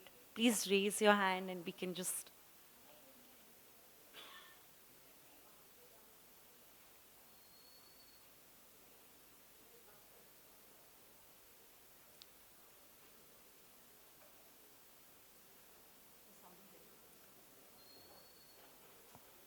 Stand up and ask a question.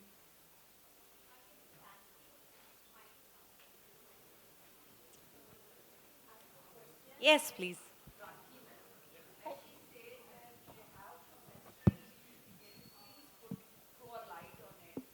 Conditions you have. Okay. How many days and all. Okay. So there is no condition to it. It applies to every female working with Sony India.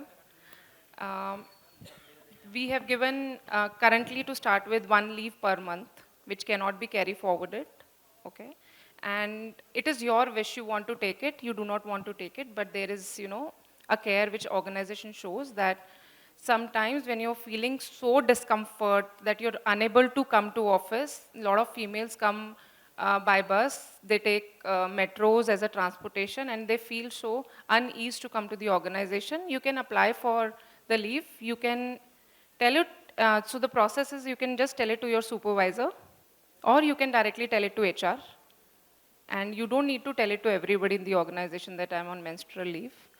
12 leaves in a year you can take as a menstrual leave. I'd also just like to add to that, even at the International Center for Research on Women, we've just introduced menstrual leave. This was a year back. And, there were issues around budget allocation and, you have to allow each woman to take 12 extra leaves in a year. But somehow that worked out, and the person who's menstruating just needs to write to their supervisor that I need the day off today. And they don't need to send an email to everyone in the office that I'm on menstrual leave or anything like that. And we found that women whose period pains are severe, we found that this policy has really benefited them. Otherwise, they use their sick leave for their period pain, which is different, right? Then when you are actually sick, where do you get your leaves from? So I think that distinction is also very important. Does anyone else have any questions? Yes, please.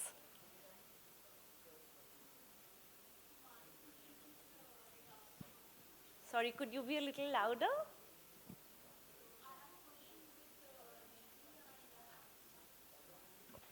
So my question is regarding the PMS, which actually people don't know much about, and the symptoms which are different in different women. So how you are coping with that? What type of education you are providing to the girls who are in the period stage or will be in the menstruation stage coming?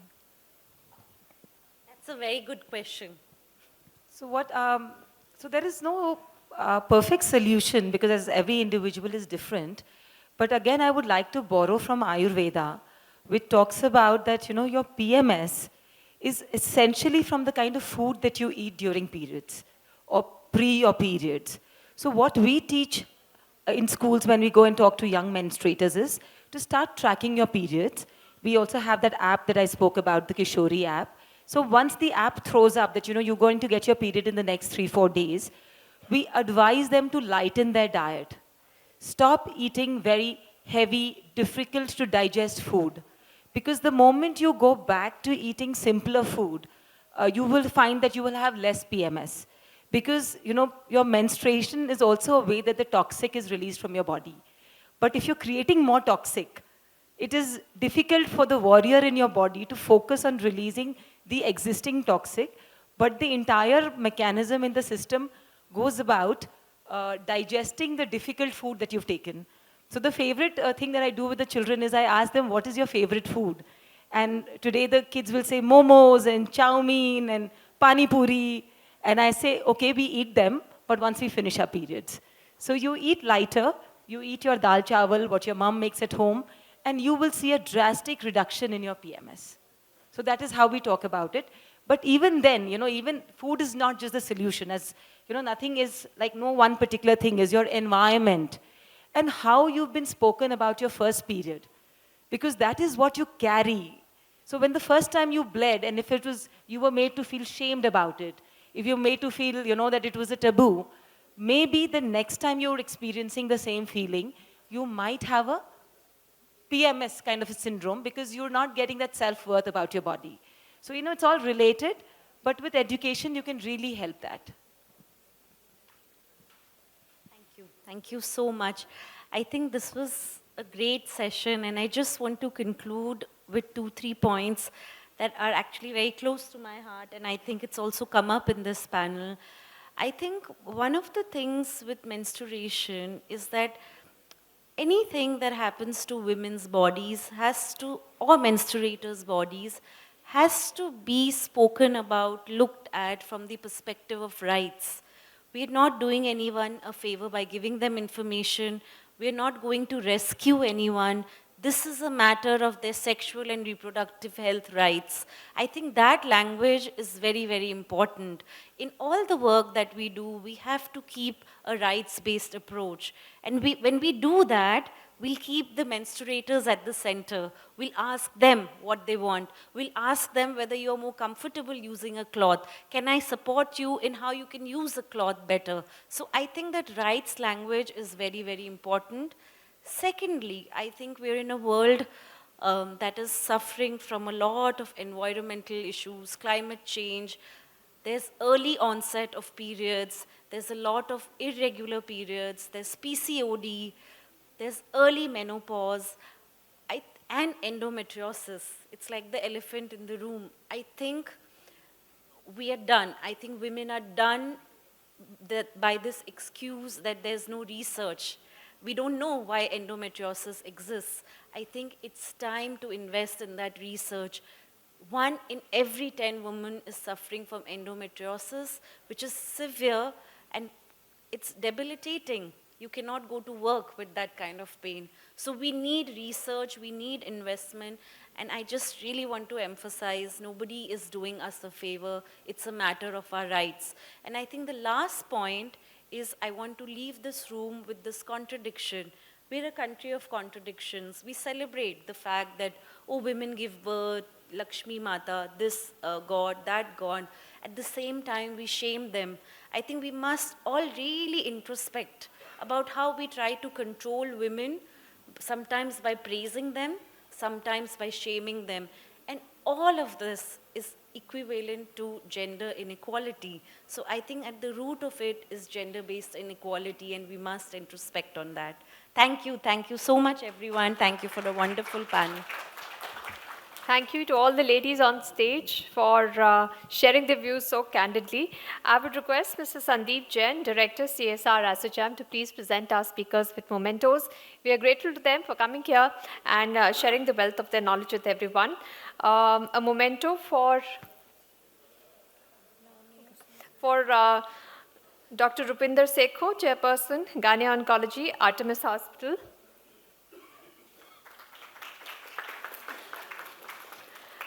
A memento for Ms. Rakhi Jaggi, Head Talent Management, Sony India Private Limited. A memento for our moderator, Ms. Sapna Kedia, Assistant Director, Gender and Social Development, International Center for Research on Women.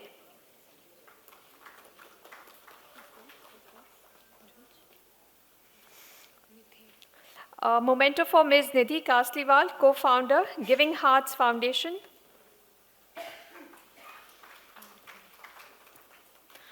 A memento for Ms. Aarti Kunango, Educationist, Teachers Award, National Teachers Awardee 2023 and finalist Global Teachers Prize 2019. And a memento for Ms. Nisha Gulati, Vice President Business and Growth, Mahina. I request all of you to please gather for a group photograph.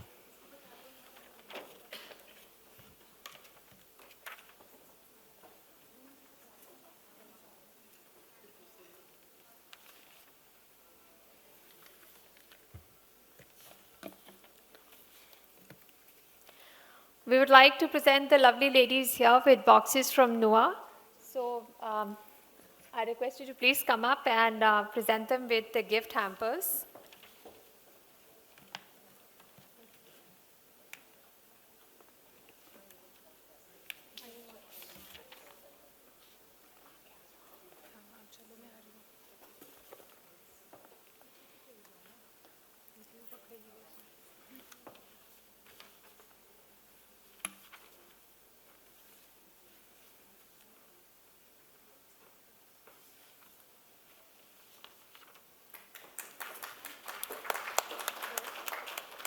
Big thank you to all the ladies for taking the time to come here and sharing their experiences with the audience.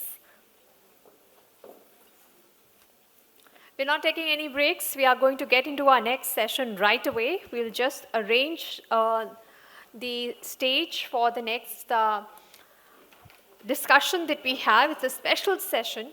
And this is a rapid fire session on empowering women inside prisons through menstrual hygiene management by providing accessibility and awareness.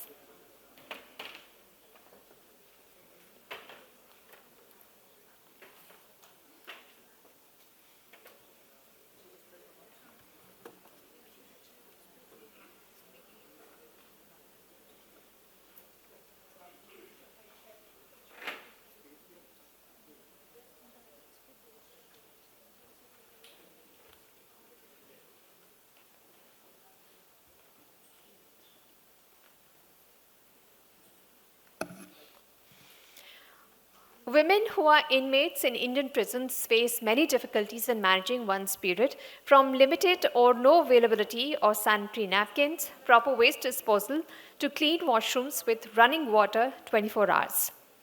The rules under the Ministry of Home Affairs Model Prison Manual 2016 stipulates that sterilized sanitary pads should be issued to women prisoners as per the requirements, but the ground reality could be very, very different. In this special session, we will discuss how accessibility and awareness about menstrual hygiene management in prisons can be improved. So please put your hands together and welcome on stage our speakers for this session. Please welcome Mr. Praveen Karn, Group Head Sustainability and CSR, Spark Minda Group, who will be moderating this discussion. Please welcome Dr. Kiran Bedi, former Lieutenant Governor of Puducherry and founder, India Vision Foundation. Please welcome Mr. Jay Kishan Chillar, former Superintendent Prison, Haryana. Ms. Sarika Minda, Chairperson, Spark Minda Foundation. And Mr. Bhaumik Shah, Founder and CEO, CSR Box.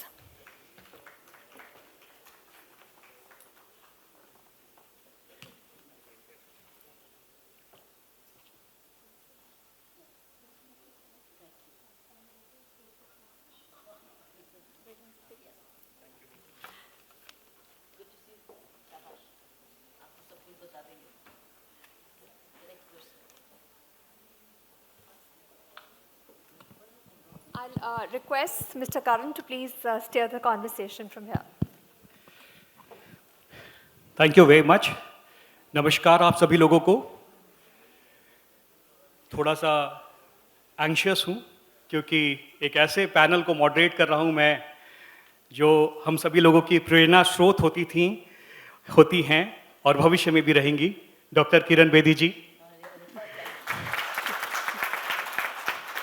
महिला उत्थान सशक्तिकरण की एक ऐसी नींव इन्होंने रखी है जो हम सबके लिए प्रेरणा का एक स्रोत है। मेरी बाई तरफ Sarika Minda ji, chairperson Spark Minda foundation. Bhaumik Shah ji is the founder from CSR box, founder and CEO। और चिल्लर सर, एक्स सुपरिटेंडेंट, हमारे प्रिजन से इस पैनल में हमारे बीच मौजूद हैं। एक प्रॉमिस है जो मैं आप सभी लोगों को कर रहा हूं। This is not going to be a session which will end up with dialogue, we will get into action. That's a surprise, let me come out with that. और ये एक रैपिड फायर सेशन है, empowering women inside prisons through menstrual hygiene management by providing number 1 accessibility, number 2 awareness. Sandeep ji, I taken liberty to add 2 more A. 2 you have added accessibility and awareness. The third one I'm adding is affordability, and the fourth one is the most important, accountability. जवाबदेही। आंकड़े कभी झूठ नहीं बोलते। और development sector के मेरे कुछ मित्र हैं, उनको पता है कि मैं किसी भी सेशन की शुरुआत करता हूं तो प्रॉब्लम स्टेटमेंट और आंकड़ों से करता हूं। So let me tell you a few interesting facts. On an average एक महिला अपने जिंदगी के लगभग 7 साल मेंस्ट्रुएशन पर बिताती है। That is some 12% of the total life span if I रफली take like 65 year of life expectancy for her. 2011 का आंकड़ा है कि 35 करोड़ महिलाएं हैं भारत में, menstruating महिलाएं हैं। So a big chunk of the population, approximately 1/3 of the population, is a menstruating women, and we are talking about the issues for them. एक मेरी सोच है कि empowerment of women 2 चीज़ों पर डिपेंड करता है। पहला इकोनॉमिक्स और दूसरा हेल्थ केयर। हमने प्रीवियस सेशंस में सुना कि जो पुअर मेंस्ट्रुअल हाइजीन मैनेजमेंट है, इसकी वजह से फिजिकल हेल्थ रिस्क होते हैं, एनीमिया होता है, सर्वाइकल कैंसर होता है। There are global statistics which says that जो मेंस्ट्रुएशन के एज थे वो 16 से घट के 12 हुए पिछले 2 दशकों में, अब वो 8 साल के आसपास हो गए हैं। So these are a couple of few facts. Now let me talk about the economics. On an average, a lady has to spend like 4.2 lakh rupees in her entire lifespan on menstrual hygiene management. 4.2 lakh rupees, ladies and gentlemen, and ये जो आंकड़े मैं बता रहा हूँ ये सारे relevant अच्छे sources हैं, मैं इन सब के बारे में offline बात कर सकता हूँ। 8,000 रुपये यदि एक शहर का पर एक कैपिटा इनकम है तो महीने में एक महिला को लगभग 500 रुपये खर्च करना है मेंस्ट्रुअल हाइजीन मैनेजमेंट पे। Is it affordable? We need to think about it. Will discuss about all that, but let me tell you about some of the present status. 71% of the menstruating adolescent are unaware about these issues yet in the developing and underdeveloped countries, and India is also close to this data. 73% do not have proper hand wash and water facility to manage this. हाँ, कुछ सरकारी कार्यक्रम हैं जो निश्चित रूप से अच्छे हैं, सप्लीमेंट करते हैं इस आवश्यकता को। There is something called National Health Mission, we heard in the previous panel, where the promotion of menstrual hygiene management in rural areas is there. Integral part of Swachh Bharat Abhiyan is menstrual hygiene management. स्वच्छ विद्यालय जो campaign था, प्रधानमंत्री जन औषधि के तहत 1 रुपए का sanitary pad जो मुहैया कराया जाता है स्कूलों में। So these are few things, but at the same time there are vulnerable groups, women with disability, we heard about it, women in tribal areas, lesser privileged sections, women in disaster prone area, or one of the sections that we will talk about today is going to be women in prisons and their menstrual hygiene management. So with that, I have a rapid fire thing. थोड़ा ही समय मिला है मुझे और इस rapid fire session को मैं शुरुआत करना चाहूँगा हम सबकी आदर्श डॉक्टर किरण बेदी जी से। बिफोर मैम मैं प्रिजन्स की बात करूँ, I would like to place a question to you. What are your views on the importance of menstrual hygiene management in India, the holistic concept, ma'am? अगर महिला की सेहत हम उसकी वैल्यू करते हैं तो इस पर मूल्य कैसे लगा सकते हैं? कैसे लगा सकते हैं? हर महिला की health and she is almost a mother, that means उसके बच्चे भी इफेक्टेड, उसका होम भी इफेक्टेड, उसका काम भी इफेक्टेड, इस पे मूल्य कैसे लगा सकते हो? She suffers at least 1 week in a month, एक हफ्ता उसका जाता है, और कईयों के लिए पहले 3 दिन तो बहुत ही असंभव है, मुश्किल है, सो इसलिए बहुत सफ़र करती है पहले दिन। सो मैं समझती हूँ ये पीड़ा वो ही जानती है, और वो उसकी फैमिली समझती है, उसके बच्चे ही समझते हैं, वो वर्कमैन उसमें समझेगा ना, मुझे पता नहीं, और उसके पास उसमें घर में कोई मदद भी नहीं होती है, तो she suffers in silence all alone. आपने मैम मुझे स्पीचलेस कर दिया, बट आउट ऑफ क्यूरियोसिटी मैं आपसे पूछता हूँ, क्या आपको लगता है हम सभी तैयार हैं? क्या वो महिला तैयार है कि क्या ये इकोसिस्टम, उसका परिवार, उसके कार्यालय, उसके आसपास की सराउंडिंग इस मुद्दे को एड्रेस करने के लिए क्या हम सब तैयार हैं? बिल्कुल नहीं तैयार है, और इसके लिए कोई रिसर्च का बैकअप नहीं है, वो बिल्कुल नहीं तैयार है। मैं समझती हूँ इसके लिए regularly state wise, district wise research होनी चाहिए, और हम लोगों को सबको मिल के इसको रिसर्च करना चाहिए, तो ही हम पॉलिसी चेंज करेंगे, नहीं तो नहीं। सो इसलिए कोई रिसर्च नहीं है कि औरत किस हद तक सफ़र करती है। So I think that's the action which should come out from here. How often do we do this research, what parameters of research, whether inside the prisons और outside? Whether inside the prison और outside, बहुत सारी महिलाएं हैं जो कि इस आवश्यकता के लिए उनको सप्लीमेंट करने की आवश्यकता है। मैंने अकाउंटेबिलिटी की बात की, और मैम अकाउंटेबिलिटी की बात कह रही हैं डिफरेंट स्टेक होल्डर्स।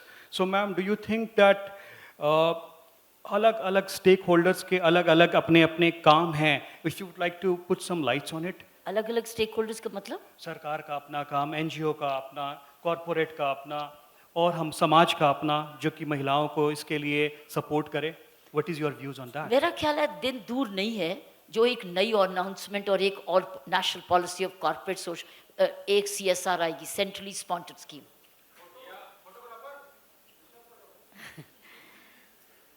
पता नहीं कि ये publicly government of India announce कर सके या ना कर सके, मुझे नहीं मालूम, लेकिन जिस हर घर में गैस चाहिए, हर घर में पानी चाहिए, हर घर में पैड्स भी तो चाहिए। बिल्कुल मैम। तो ये कौन देगा? और अगर वो खरीद सकती है तो so I think here's another policy which is awaited. I think we need to look at it. कई अफोर्ड कर पाएंगे, कई नहीं अफोर्ड पाएंगे, और उसको हेल्थ तो है, 5 लाख फैमिली को आज आ गया। So I think this is a need. So how do we propel and fast forward an announcement of this kind of policy where a woman also receives sanitary pads? बिल्कुल ma'am, काफ़ी वाद विवाद का मुद्दा रहा था हमारे बजट में जब सैनिटरी पैड्स के ऊपर टैक्सेस लगाए गए थे। What are your views on it? Should there be taxes? Should there be GST on sanitary pad manufacturing? Look, कोई कॉस्ट तो निकालनी पड़ेगी, कौन पेगा? somebody has to pay the price. Who pays the price is a debatable issue, which I cannot say whether government should pay or government should not. But I think we need to provide it to the women in need, and that too which are not polyester oriented, which don't cause another infection, which are healthy. So because this is what's happening from the feedback I have from my prisons. As you know, my foundation, India Vision Foundation, works in the prisons and in many, we work in more than 60 prisons in India today. And the situation is appalling. Appalling. The word is appalling. और जो prison में जो बढ़ता है, वो कई बारी अगर बढ़ता है, मेरे साथ जयकृष्ण जी हैं, क्योंकि हम लोगों ने मिलकर काम किया है गुड़गांव प्रिजन में, और हमने अपॉलिंग सिचुएशन ये है कि बाकी चीज़ें मिल जाती हैं लेकिन ये चीज़ उसको आते ही नहीं मिलती। कुछ प्रिजन में मिलती है, हरियाणा में मिलती है, मिलनी शुरू हुई, ये पुरानी बात नहीं है, नई बात। सो सिचुएशन इज अपॉलिंग, और ये तो गुड़गांव तो डेवलप्ड हरियाणा स्टेट है ना। What about those which are backward outlying where women prison are there, उनकी बात कौन सुनता है? और उनमें तो कई बार फीमेल पुलिस नहीं होती, फीमेल सीनियर नहीं होता, और फैसिलिटीज भी नहीं होती, वो सफ़र इन साइलेंस। वो करती क्या है, एक दूसरे के कपड़े चुराती हैं अपना बंदोबस्त करने के लिए, एक दूसरे के कपड़े चुराती हैं करने के लिए।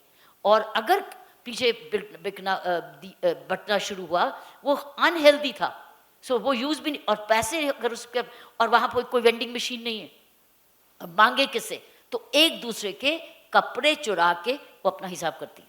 If this is the appalling situation. Thank you all very वहीं मच। पानी भी और टॉयलेट की भी प्रॉब्लम है, water is a major, sanitation is a major issue. So ये है अंडरवर्ल्ड, हमारा अंडरबेली, जो हमको नहीं मालूम। मैं आपको बोल पा रही हूँ क्योंकि हुआ है। मोनिका धवन बैठी है, अगर आपने और पूछना होगा मेरे जाने के बाद, she is the director of this foundation sitting here. Monica, can you get yourself recognised, because after I leave they could ask you more. But the question is, we have seen appalling situation, और as an NGO we are working, but कहाँ कितने NGOs हैं जिनके पास ये infrastructure है या वो supported हैं, वेंडिंग मशीन है और प्रोडक्ट। मैं ये कहूँगी सिचुएशन अपॉलिंग है, और इसकी रिसर्च एक्सक्लूसिव हो सकती है। वुमेन की सिचुएशन इस एरिया में, प्रिजन्स में क्या है। Thank you very much ma'am. Ladies and gentleman, doctor Kiran Bedi ji ने बताया सिचुएशन के बारे में। इन्होंने इंटेंसिव काम किया हुआ है प्रिजन्स में, और हम सभी इस चीज़ को जानते हैं। आपने कहा कौन करेगा, किसी को करना है। And with that I would like to come to Sarika ji. Sarika ji is an chairperson to spark Minda foundation. What did you plan, why did you plan to go to the prisons for doing menstrual hygiene management programme? We did it with India vision foundation and many other partners. आपके दिमाग में ऐसा क्या आया कि आपने सोचा कि प्रिजन में जा करके हम इस काम को करना चाहते हैं? थैंक यू प्रवीण, आपका ये सवाल काफ़ी इम्पॉर्टेंट है कि जब हम सर्वे कर रहे थे और जब हमने देखा कि सभी लोग अर्बन सिटीज़ में, गाँवों में, शहरों में, सब जगह कर रहे हैं, लेकिन हमें ऐसा लगा कि प्रिजन्स एक ऐसी जगह है जहाँ पर शायद लोगों की पहुँच नहीं है। तो जब हम प्रिजन्स में गए और हमने वहाँ सर्वे किया, तो हमने पाया वहाँ पे इसकी बहुत आवश्यकता है। The unawareness about menstrual hygiene and the lack of education, this was missing into the women in the inmates of our prisons. वहाँ पे जो हमारी महिलाएं बहनें हैं, उनमें इतने myths and taboos हैं regarding these menstrual hygiene कि वो उनसे उभर ही नहीं पा रही हैं। वो आज भी उसी चीज़ को लेकर चले आ रही हैं जैसा कि उनके बड़े बुज़ुर्गों ने, या जैसे उनके घर की पुरानी औरतों ने, या उनके अड़ोस पड़ोसियों, या जैसे उनकी बड़ी बुज़ुर्ग दादियाँ ने, परदादियों ने उनको सिखाया, वो आज भी उसी मिथ्स और टैबूज और स्टिग्मा के साथ जी रही थी।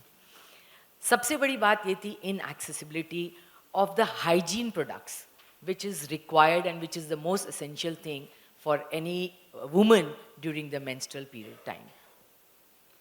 तो आपने जब इन सारी परेशानियों को आइडेंटिफाई किया, फिर आपके मन में क्या आया, क्या किया आपने? Did you do some action, get some programmes? What exactly you do to address this questions? I would like to say that no project is success without the partners. So we were fortunate enough to have like-minded partners.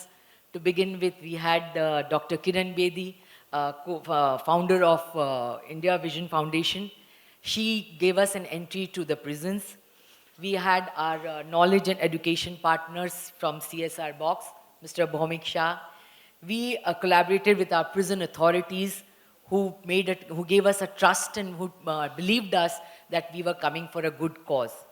And all this together, and we as Spark Minda Foundation, we all together conceived it as a program called Shakti, and how we made ourselves reach to the inmates of the prisons.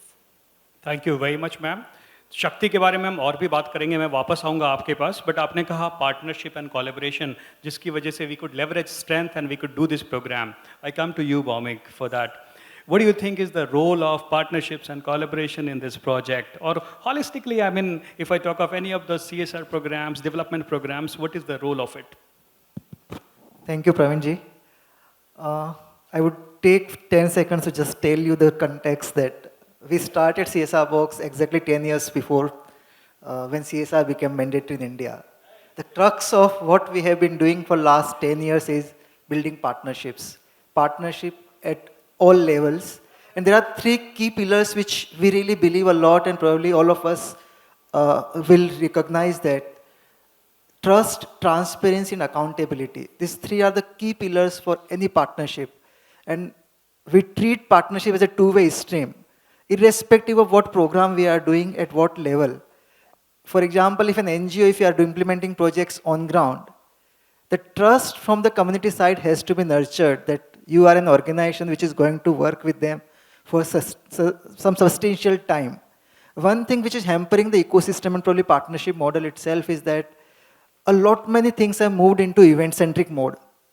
So we go to community, we organize an event, we talk on certain days about this is the requirement, you can do X thing, Y thing, but there is no plan to follow up on what we can do with the community. There is no action-oriented programmatic design which we are working on.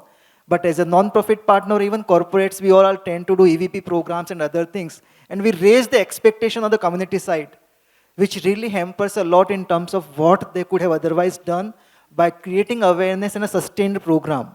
And that's where I will come to partnership again, that the kind of model that we are working on with India Vision Foundation, the Spark Minda Foundation, that every partnership needs to be institutionalized. It does mean that you work with systemic strength of the government.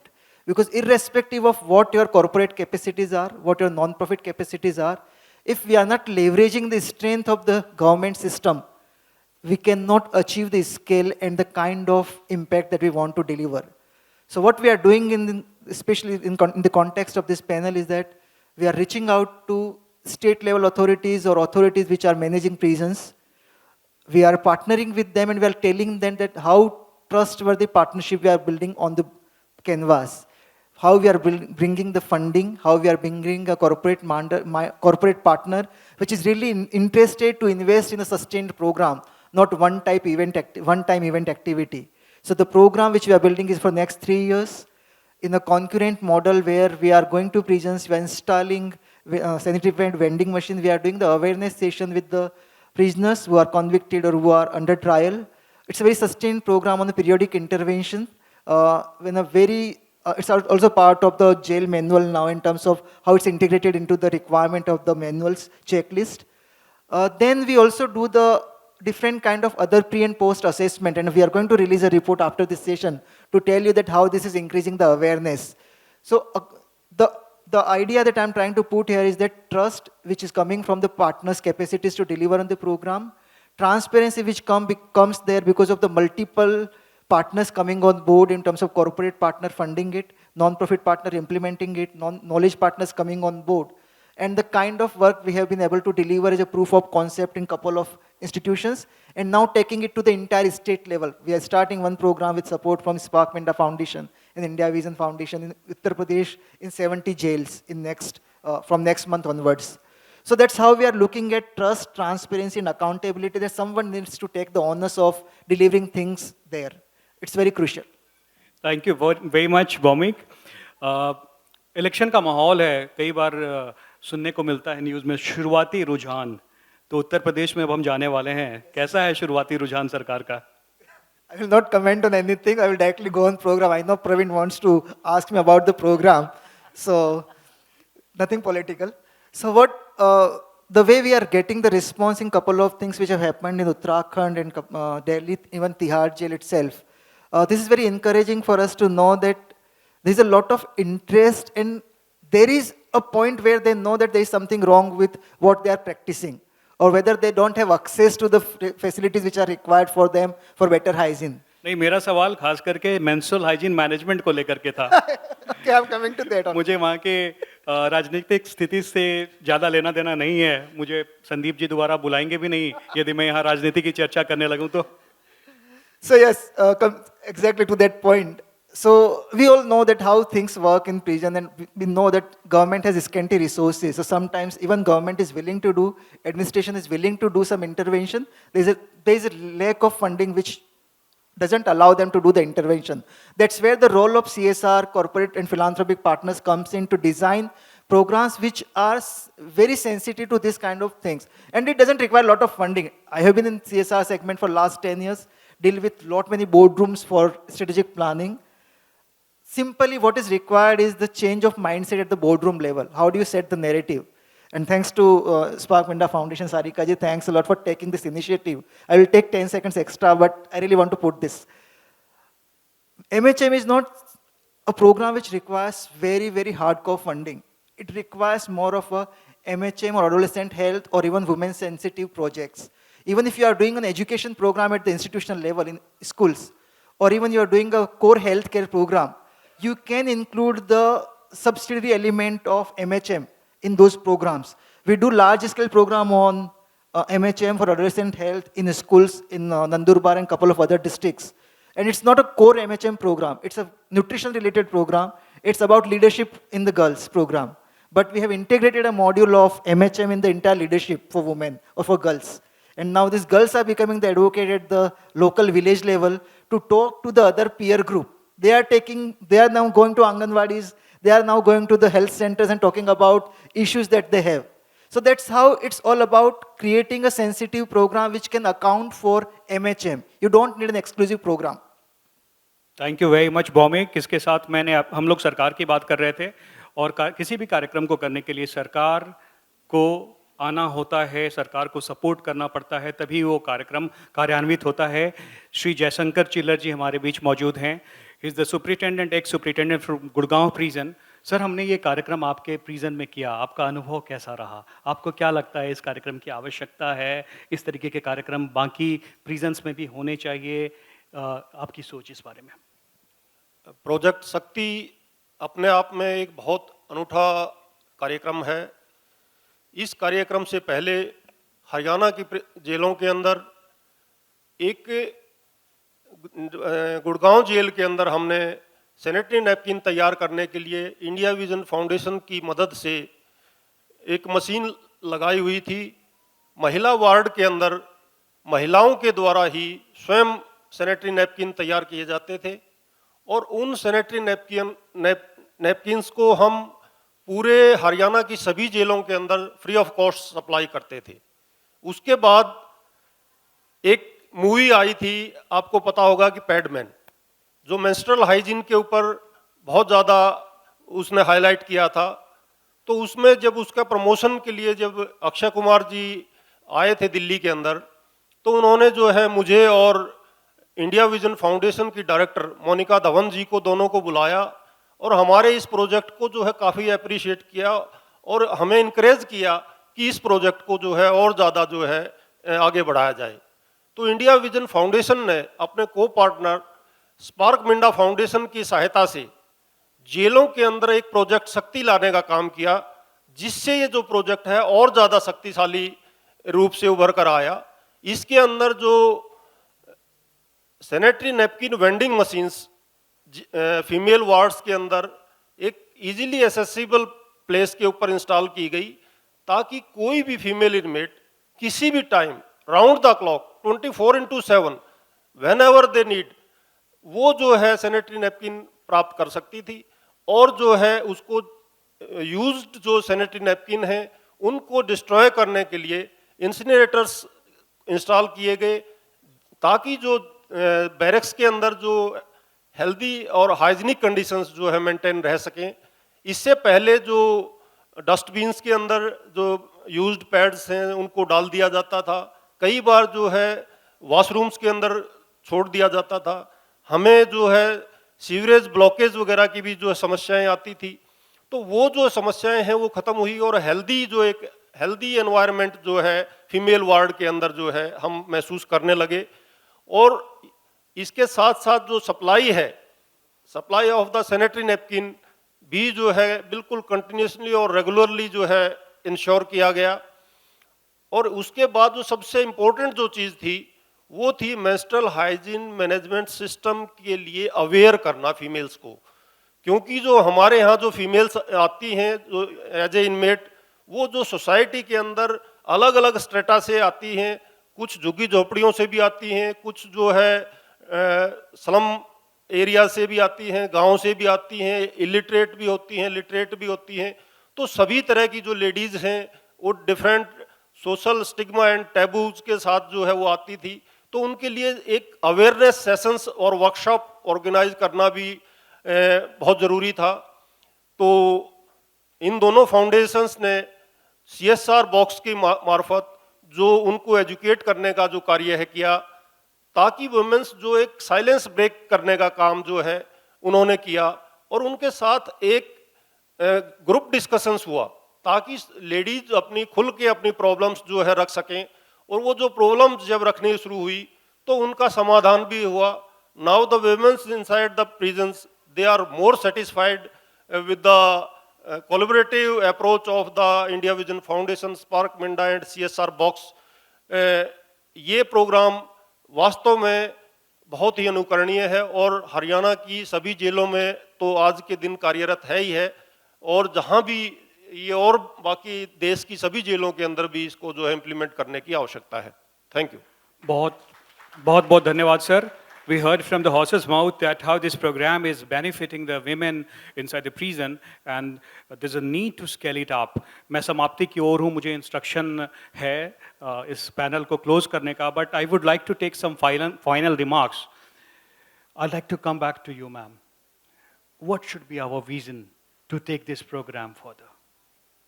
NGOs और government मिलके काम करें और उसके लिए मशीनें लगाएं, जैसे हरियाणा में किया गया, मिलके करा गया. मशीन लगाएं, इंसिनरेटर लगाएं. This a must. Women can make them the way they did in Haryana, and then they can be trained as you did. After that, they whatever is there वो उनके लिए free. जितने pads चाहिए ले लो. उसके बाद जो extra है बाहर market कर दो. And that marketing money can come back to the welfare fund to feed the same program, right? And therefore, inside free, market outside. This is it. So make them self-reliant, self-dependent, self-sufficient. Thank you very much, ma'am. इसे कहते हैं sustainability, जिसकी बात ma'am ने कही, और this is how we can ensure it with all the partners. Sarika ma'am, I would like to come to you before we close. मुद्रा scheme में औरतों को ये मशीनें खरीदने की करी जाए, वो अपने अपने एरियाज में बनाए, इनके लिए एक इनकम जनरेशन भी हो जाएगी. So Mudra scheme can be given maybe even further so that they can start these machines in their neighborhoods. Thank you, ma'am. Each of us has a role to play to make it happen. Sarika ma'am, I come to you. आपको कुछ impact दिखा है इस कार्यक्रम का जो अभी तक हमने किया है उत्तराखंड में, हरियाणा में? जल्दी से. बिल्कुल. इम्पैक्ट का तो मैं तो क्या बताऊंगी, जैसा आप सभी को पता है हम एक असेसमेंट करते हैं, लेकिन we heard direct from the horse's mouth that whatever changes we did in the prisons, and it was a great impact. Product access कराए गए, उससे काफ़ी सहूलियत हुई. उनकी जो मिथ, उनके स्टिग्मास जो थे, जो उनको नॉलेज डिप्लॉय किया गया, तो उससे उनके स्टिग्मास वगैरह को दूर किया गया. वो कल तक जिस एक कमरे में बंद रहती थी या एक ही जगह पे कन्फाइंड हो जाती थी अपने 6 दिन 7 दिन के लिए, उससे वो दूर हुई. वे ओपन डिस्कशन करने लगी, वे आपस में उनके माइंड खुले और वे एक दूसरे के सहयोग में आने लगी. Not only that, they also started working hard. They started coming and approaching the prisons कि हम ये काम कर सकते हैं. No excuses were also seen after all these programs, after teaching, giving them knowledge and putting up vending machines, sanitary vending machines, which was an accessibility to them during their time. The wardens, सबसे important बात मैं आपको बताना चाहूँगी कि इस knowledge के द्वारा we made the champions from the wardens to sustain this campaign, ताकि हमारी आगे आने वाली जो भी महिला बहन हैं उनको इन चीज़ों से वो वंचित ना रहें. जो भी नॉलेज हमने डिप्लॉय किया, जो भी हमने उनको समझाया, एडुकेट किया, उसके वो जो चीज़ है वो उनसे वंचित ना रहें. वो एक पावर और एक डिग्निटी के साथ अपना भी सिर ऊंचा करके वो चल सकें. रैपिड फायर सेक्शन का आखिरी सवाल आपके लिए. अब आगे क्या, कहाँ जाना है? आगे तो बस 30 seconds for you. प्रवीण, आपने तो मेरे का हाथ बांध दिए, बट नेवरदलेस बस आगे मैं यही कहना चाहूँगी कि लाइक माइंडेड पार्टनर्स के बिना कुछ भी नहीं हो सकता. और मैं चाहती हूँ कि हमारा ये मुहिम, हमारा ये प्रोग्राम शक्ति हिंदुस्तान के, भारत के सभी प्रिजन्स तक पहुँचे और हम इन पार्टनर्स के संग मिलकर सारे काम इसी तरीके से करते रहें ताकि हमारी महिला बहनें एक डिग्निटी के साथ जी सकें और उसे जो ये मेंस्ट्रुअल हाइजीन जिसे एक टैबू है उसे वो अपने माइंड से दूर कर सकें. मैं अंत में यही कहना चाहती हूँ, जैसा कि ऑलरेडी वोमिक्षा जी ने कह दिया, but yes, it's a good news that we are, so far we've done in Tihar, we have done in Uttarakhand, we have done in Haryana, but now we are going in UP in 71 prisons of India. This is what I promised you, that this panel will not end without getting into an action. And before I conclude this rapid fire session, कुछ keywords हैं, takeaways हैं इस पूरे Praveen, session एक चीज़ मैं और कहना चाहूँगी कि यस, मैंने डॉक्टर बेदी जी का शुक्रिया किया, मैंने भौमिक जी का किया, हमारे प्रिजन अथॉरिटीज़ का किया, but yes, last but not the least, हम जिस जगह पे बैठे हैं, ASSOCHAM is not to be left behind. I would like to thank ASSOCHAM for giving us this platform. Thank you so much. Thank you so much. Key takeaways: trust, transparency, accountability, partnership, collaboration, policy formation, awareness, scale up, impact, research, women's sensitivity, most important, sustainability. These are the key words of this rapid fire session. Entrepreneurship.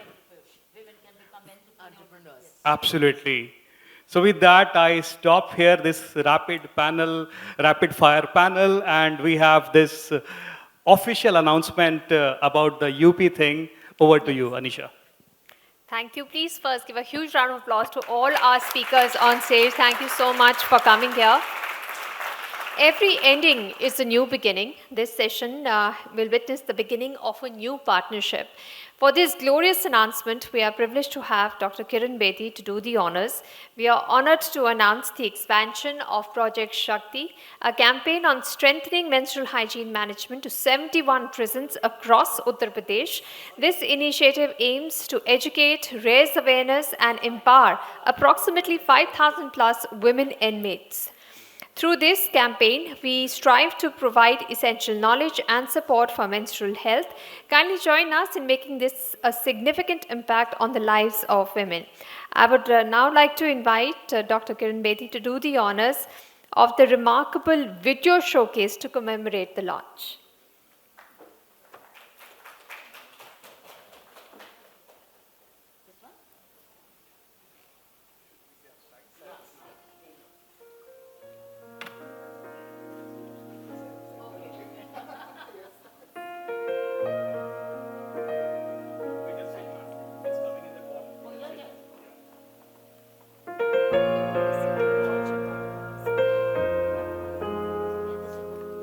Menstruation is not a problem. Poor menstrual hygiene is. Menstruation and menstrual practices still face many social, cultural, economic and religious restrictions which are a big barrier in the path of menstrual hygiene management. In many parts of the country, especially in rural areas, girls are not prepared and made aware about menstruation. So there is a need to educate and create awareness about the environmental pollution and health hazards associated with them. At Spark Minda Foundation, we believe in the power of community and the right to dignity for all. Through our CSR arm, we have been transforming lives and empowering communities for years. One of the pressing issues we have been addressing is menstrual hygiene management for women inmates in Indian prisons. Limited access to sanitary products due to financial constraints and lack of awareness puts their health at risk. To address this, we launched Project Shakti. This initiative, in partnership with India Vision Foundation, CSR Box and ASSOCHAM Foundation, is transforming menstrual health management in prisons across Haryana, Uttarakhand and Delhi through awareness by organizing sensitization workshops, through accessibility by installing sanitary napkin vending machines, and through empowerment by fostering open discussions about menstrual health. Our comprehensive approach aligns with the Sustainable Development Goals to ensure maximum impact. Through Project Shakti, we empower women inmates and prison authorities to prioritize their health. Through Shakti, till date, we've reached to 5,000 plus women, including 2,000 plus women inmates from prisons of India. We are proud to announce the launch of Project Shakti Menstrual Hygiene Management Program in Uttar Pradesh for a period of 3 years, starting from 2024 in collaboration with our partners. We will be covering 71 prisons and will be targeting to reach 3,800 plus more women inmates through a collaborative approach. We strive to reach all menstruating inmates in prisons of India. शक्ति, आप इसका पूरा पूरा लाभ उठाएं। आप स्वयं एक शक्ति हैं और इस शक्ति को अपने ऊपर अपनाएं। तंदुरुस्ती आपका हक है। Good health is your right, and it is the duty of anybody who is in charge of your custody to provide you that good health through sanitary pads during the times when you really need them.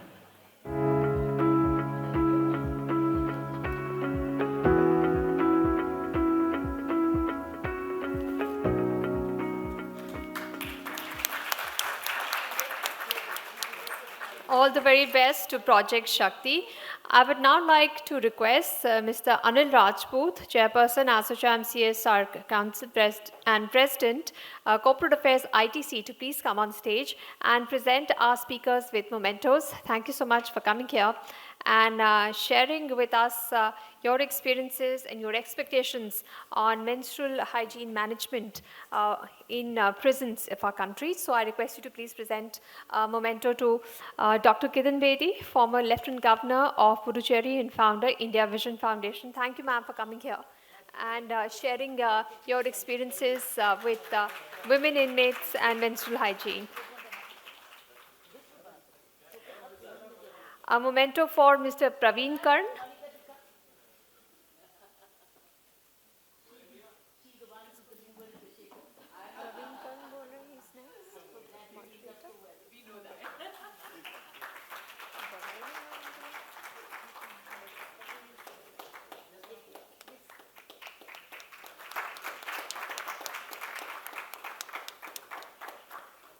A memento for Mr. Praveen Karn, Group Head Sustainability and CSR, Spark Minda Group.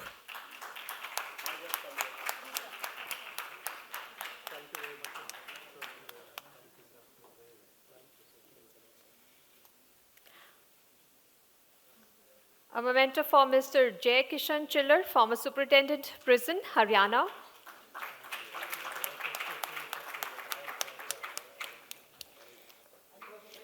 A memento for Ms. Sarika Minda, Chairperson, Spark Minda Foundation.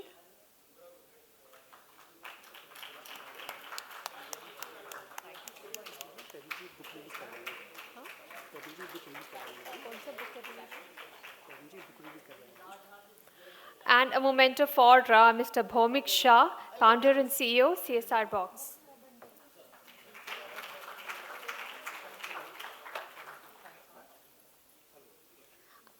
I would request Mr. Praveen Karn to please release the book as well. Hello. Anil sir, may I request you to kindly join us? So the set of works that we have done so far in the prisons of Uttarakhand, Haryana and Delhi, we have prepared a report, a pre and a post-assessment report. Ma'am, you're talking about the research thing. It's very important to see the statistics. So we are releasing it right today on this special event. So can you please bring in the book? And may I request Dr. Kiran Bedi ji to kindly reveal it and a copy of it. Sure. We will keep up the research for the change. That's very important. We'll keep conducting it in the prisons of UP as well. If we can please show for a group pic.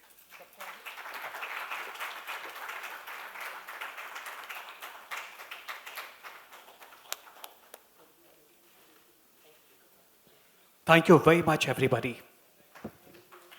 Anisha, over to you. Applause Yes. to our speakers. Thank you so much for coming here. I would request Dr. Kiran Bedi to please stay back. We will be having the awards. So I request you to please stay on stage. I would request Mr. Anil Rajput to also stay on stage. I request the others to please take their seats off the stage.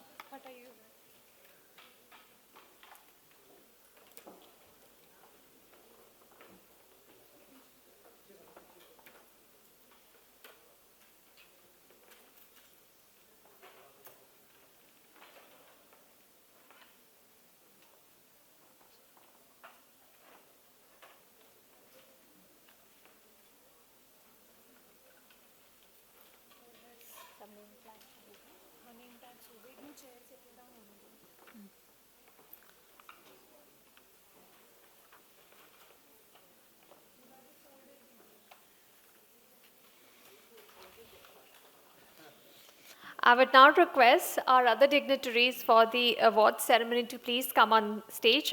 Please put your hands together and welcome on stage Ms. Nayan Shah, Co-Chairperson, ASSOCHAM National Empowerment Council and SVP Global Head, Next Ops Corporate Support, Employee Experience and Engagements, DEI Emphasis. Please welcome Dr. Upasana Arora, Managing Director, Yashoda Super Specialty Hospital, Ghaziabad, and Dr. Blossom Kocher, Co-Chairperson, ASSOCHAM National Wellness Council, and Chairperson of Aroma Magic Private Limited. We now move on to the moment that everybody has been waiting for amidst the challenges of the perpetual taboos and myths in the domain of menstrual hygiene. There is a growing recognition for the need of innovative, impactful, and sustainable solutions to address menstrual hygiene effectively. I would request Mr. Anil Rajput to please present a bouquet to Dr. Kiran Bedi. We are very grateful to her for coming here and sharing the wealth of her experience with everyone here, and of course her insights, her experiences make for very rich listening. So on this Menstrual Hygiene Day, to discuss and recognize the best practices in menstrual health management, we have constituted these awards. And I would first of all like to thank all our jury members who took out time painstakingly from their busy schedules to go through the entries and then pick up the winning entries. So those are our jury members. A round of applause for our jury members who have painstakingly picked up the winning entries today. Now I would like to request Mr. Anil Rajput, Chairperson ASSOCHAM National CSR Council and President Corporate Affairs ITC, to please give the welcome address.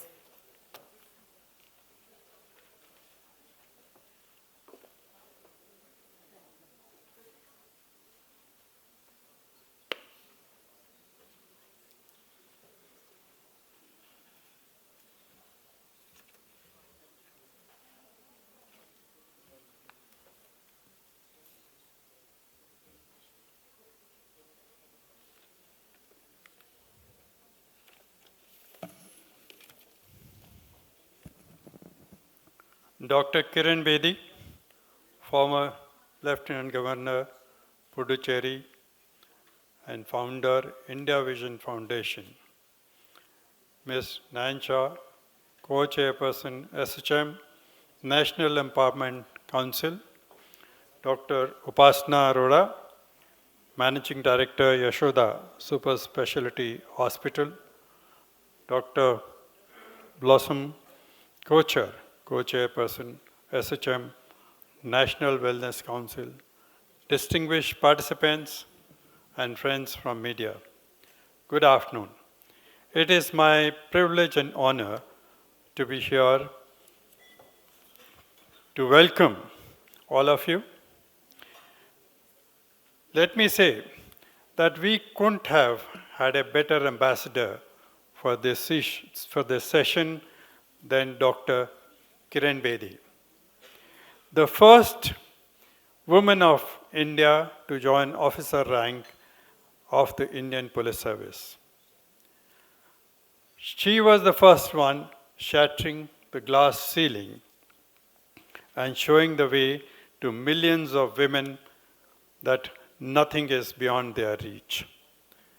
Today, as a result of such stellar inspiration, we see that whether it is commercial aviation in India, where we have the highest percentage of women pilots in the world, or the police service, amongst many others, the participation and contribution of women has increased leaps and bounds. Kiranji, you are truly a beacon of hope and inspiration. Your legendary contributions in every field that you have graced has left indelible mark, motivating not just the past and the current generation, but also showing a pathway of hope and success for posterity. Ladies and gentlemen, let us all give a standing ovation to iconic trailblazer, Dr. Kiran Bedi.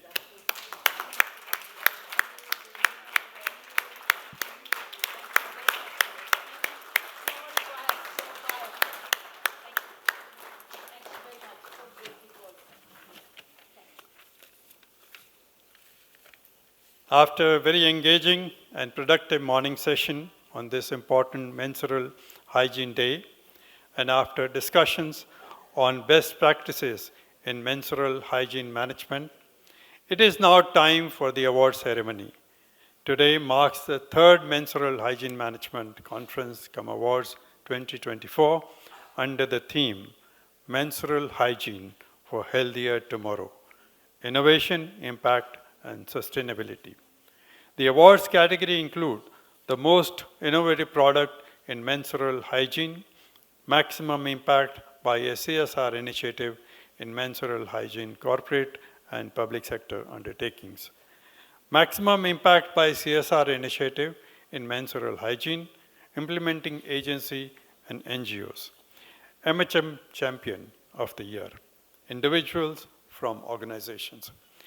ASSOCHAM has initiated the Menstrual Hygiene Management Awards to recognize and promote best practices in menstrual hygiene across the country. The award aims to raise awareness, encourage innovation, and improve menstrual hygiene management, contributing to better health outcomes and reducing stigma around menstruation. By highlighting exemplary efforts in this area, ASSOCHAM seeks to foster supportive environment for menstrual health and hygiene, involving various stakeholders, including businesses, NGOs, and government. This is the first year we are giving awards, and I want to thank the jury for their valuable time and efforts that was involved in going through a large number of nominations that we have received. This is indeed a testimony to the growing popularity of the subject amongst corporates. Let me tell you that jury had their work cut out when it came to selecting the winners. I thank you all for your wholehearted support for this extremely important aspect of women's health, which has a lot of impact not only on their health, but also their quality of participation and involvement towards nation building. Let us all redouble our effort towards menstrual awareness and health and contribute towards building an even more resilient, participative, and powerful India. Thank you and Jai Hind.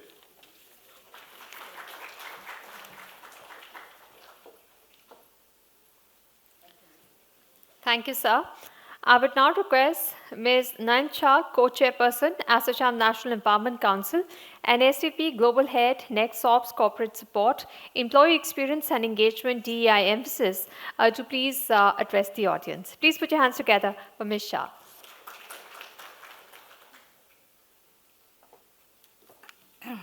Hi, hello everybody. Just before I start, I feel extremely privileged and very, very happy to see ma'am here, Kiran Bedi, in flesh and in person. She is the reason for, as a teenager, killing the gender bias in my mind and heart permanently. So thank you very much, ma'am. It's an honor and privilege to welcome you all to this significant event as part of the ASSOCHAM committee. The conclave on menstrual hygiene and for a better tomorrow, innovation, impact, and sustainability. Today, we gather here to celebrate not only the progress we've made in that vital area, but also to recognize the outstanding contributions and innovations that are shaping a healthier and more equitable future for all. This conclave is a testament to the power of collaboration, innovation, and commitment. It brings together experts like you, advocates, innovators, and many leaders who dedicate to addressing the challenges and advancing the solutions related to menstrual hygiene. Your efforts are not just improving lives, but they are fostering a culture of health, sustainability, and more importantly, gender equality. Today, we are here to honor those who have made a remarkable stride in this field. The awardees we celebrate have demonstrated exceptional innovation and impact, driving change that benefits not only individuals, but entire communities. Their work exemplifies the principle of sustainability, ensuring that the solutions we champion today will continue to benefit the future generations. Let us take this moment to reflect on the significance of our collective efforts. By prioritizing menstrual hygiene, we are contributing to an overall health and well-being of women and girls, empowering them to reach their full potential in every aspect of life. We are also making strides towards environmental sustainability with innovations that reduce waste and promote eco-friendly practices. As we celebrate these achievements, let us also reconnect ourselves to the ongoing journey. There is still much more work to be done, but with this dedication and passion evident in this room, I am confident that we will continue to make meaningful progress. Together, we are making a difference. Together, we are building a healthier tomorrow. Thank you very much.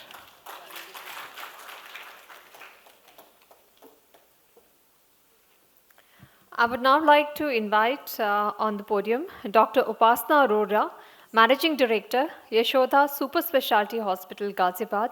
I request ma'am to please give a special address. Please put your hands together for Dr. Arora. Good afternoon, everyone. And I know awardees are waiting so patiently and they are not interested to listen to me, what I am going to say. So, but I really want to say thanks to Kiranji. She was the one who created history when girls were just supposed to do only two works. Either they become teacher or they become doctor. That was it. So she break that rule that women can do only two jobs, and she created a history. And now you can see today is such an important day, Menstrual Hygiene Day. Why we are celebrating on 28th May? Because 28th day cycle, we think that it is 28th May is the right day. And she did work for that also. This shows visionary people are like this. They think behind, lots of things which we are all trying to follow whatever is happening in the society. We are not doing new things. So I am really thankful for SOCHM and especially Sandeep who called me here. I was always part of SOCHM, but because of my busy schedule, but today he said, you have to come, so I am here. I will not take much time. Don't worry, I know how we feel because I am also addicted to awards, If I am not getting award in a month, then I will be sick and somebody has to come to see me what happened. I will become a depressive person. So I understand the power of awards. So Kiranji is here and my dear friend Blossom is here. We have worked together a lot, and this was an initiative taken by SOCHM that Menstrual Hygiene Day we have to celebrate in a big way.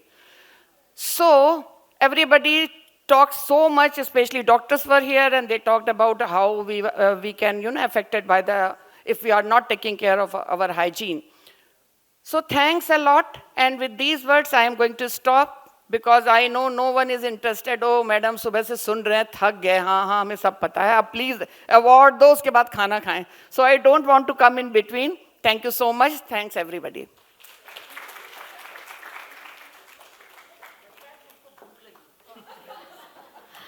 So we now start with what we've all been waiting for, the award function. And I would request Dr. Kiran Bedi to please present awards to these very deserving individuals and organizations who have been identified in ASSOCHAM's third Menstrual Hygiene Management Conference-cum-Awards 2024. A request to all our winners of the day, please do not exit the hall. We'll have something coming up for you at the end of the awards as well. So please don't leave the hall. So let's start with the award ceremony. And yes, we'd like to invite on stage Mr. Sanjay Bhatnagar, Vice President and CHRO, Sony India Private Limited. Please come up on stage for the award ceremony. And we will start with our first category, which is the most innovative product in menstrual hygiene. And this is a category where we will be awarding innovative products. We have two winners here, a runner-up and a winner. So in the category most innovative product in menstrual hygiene, runners-up is the product Period Underwear Range by Mahina. Please give a round of applause to the winning team from Mahina. Would request them to please come on stage to receive their award.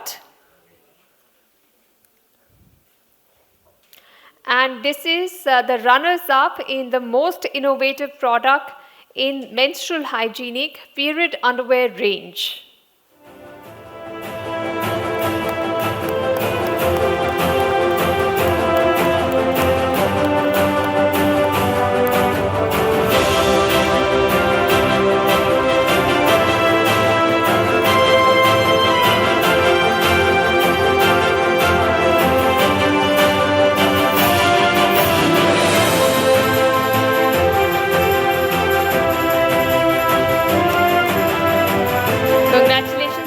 Of Mahina.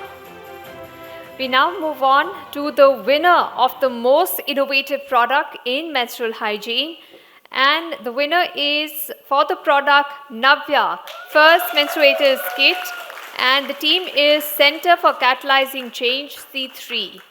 Would request the team members to please come on stage to receive the award, and this is for Navya, the first menstruators kit, winning in the most innovative product in menstrual hygiene category.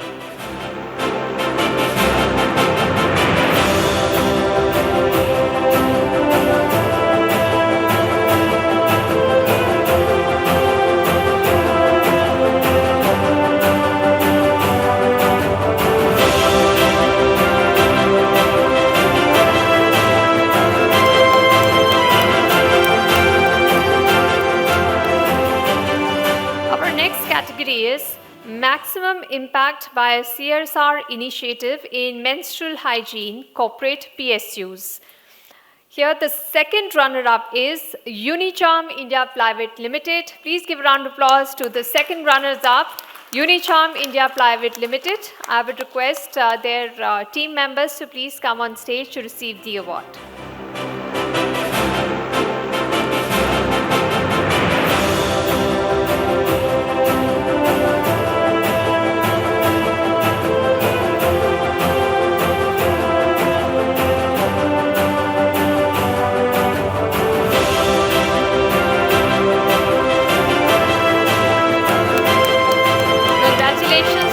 Charm team.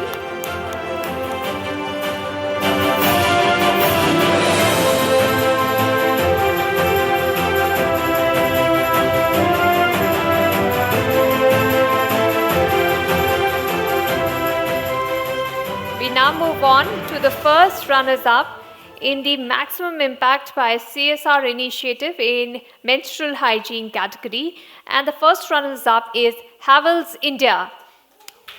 Congratulations to Havells India.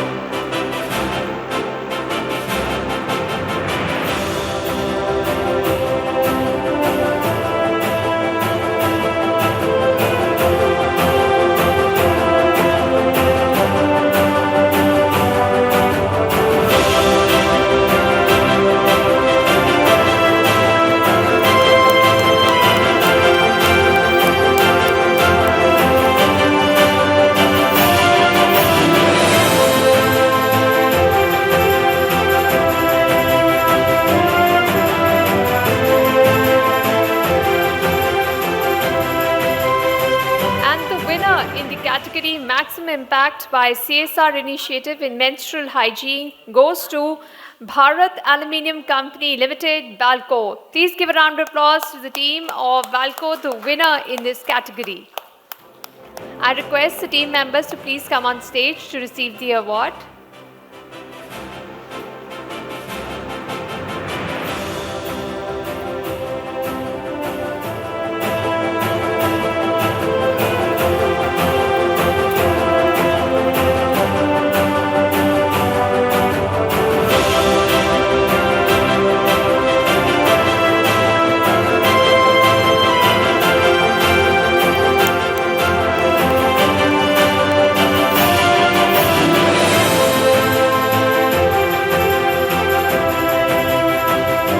Congratulations to the Balco team. Our next category is Maximum Impact by CSR Initiative in Menstrual Hygiene Implementation Agency NGO. Here the second runners-up is Indian Association for Human Values. Congratulations to Indian Association of Human Values. I would request Pooja Sharma, Project Manager IAHW, and Mr. Ashok Kumar, Senior Regional Manager, Shipping Corporation of India, to please come on stage to receive this award.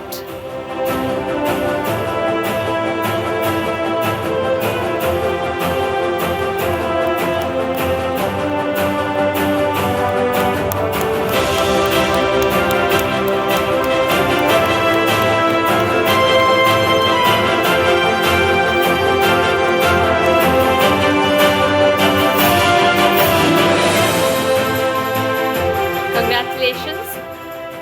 The first runners-up in this category is Center for Microfinance.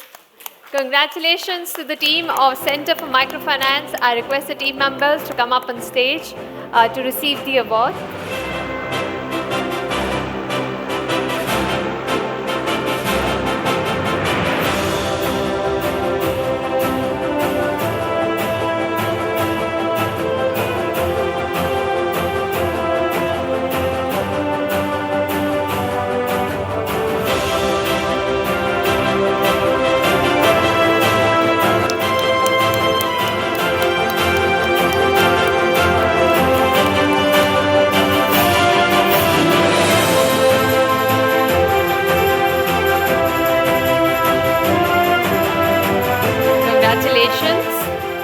And the winner in the category of Maximum Impact by CSR Initiative in Menstrual Hygiene Implementation Agency NGO goes to SBI Foundation.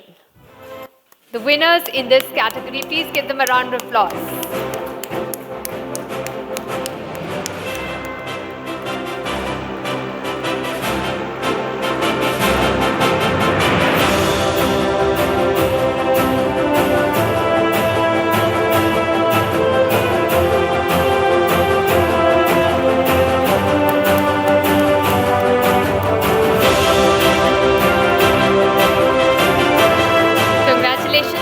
Of SBI Foundation. I request all the award winners to please stay put. Please don't exit the hall. We require you for a few more minutes, so please stay with us. We now move on to our next category, which is the Menstrual Hygiene Management Champion of the Year from the organization, and these are individual awards. The second runners-up goes to Ritu Prakash Chhabria of Mukul Mahadev Foundation. Please give a round of applause to Ritu Prakash Chhabria.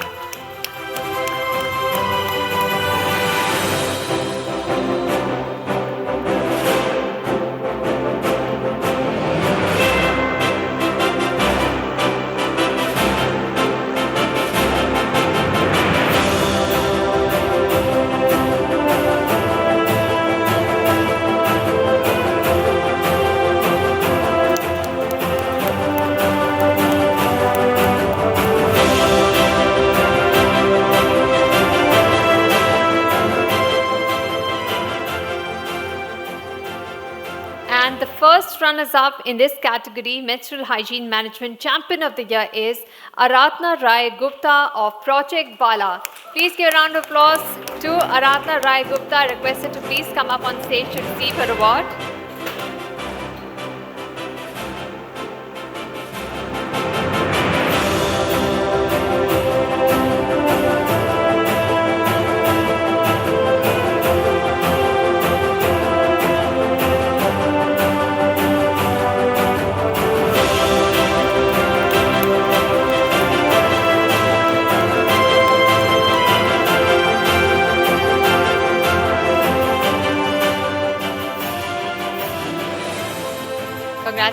to Aradhna.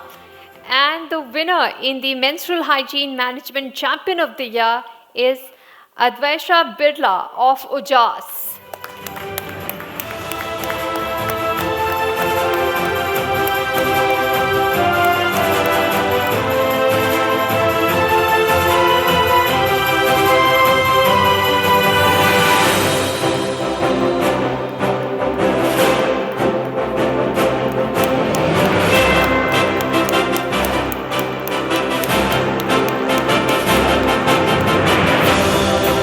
Heartiest congratulations to all the winners. I would request all the winners to please come up on stage with their trophies for a group photograph. So I request all the winners to please come up on stage for a group photograph with your trophies.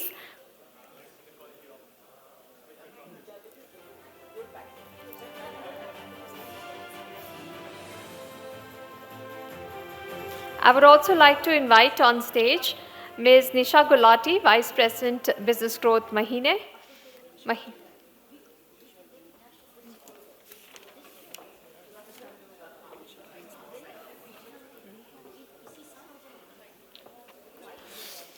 I would also like to invite on stage Mrs. Neha Jain, IAS Special Secretary, IT and Electronics, Government of Uttar Pradesh, and Mr. Sandeep Jain, Director, Head CSR ASSOCHAM, to please come on stage for a group photograph.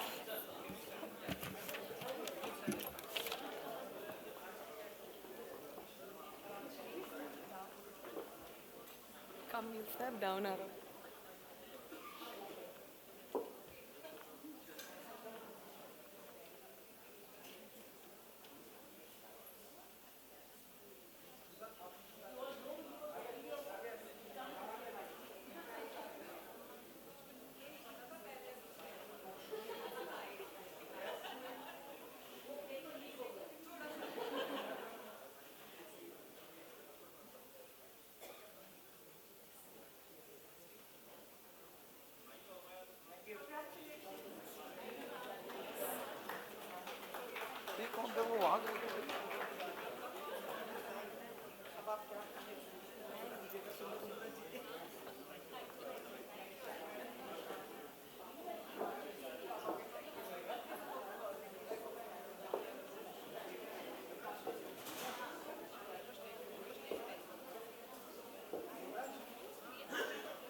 Awards have been given, but we still have something that I have been waiting for, and it is to hear Dr. Kiran Bedi. So I request all of you to please settle down and take your seats, and then we'll have the privilege to hear Dr. Kiran Bedi, former Lieutenant Governor of Puducherry and founder, India Vision Foundation, with the keynote address by our chief guest. I request all of you to please settle down and take your seats.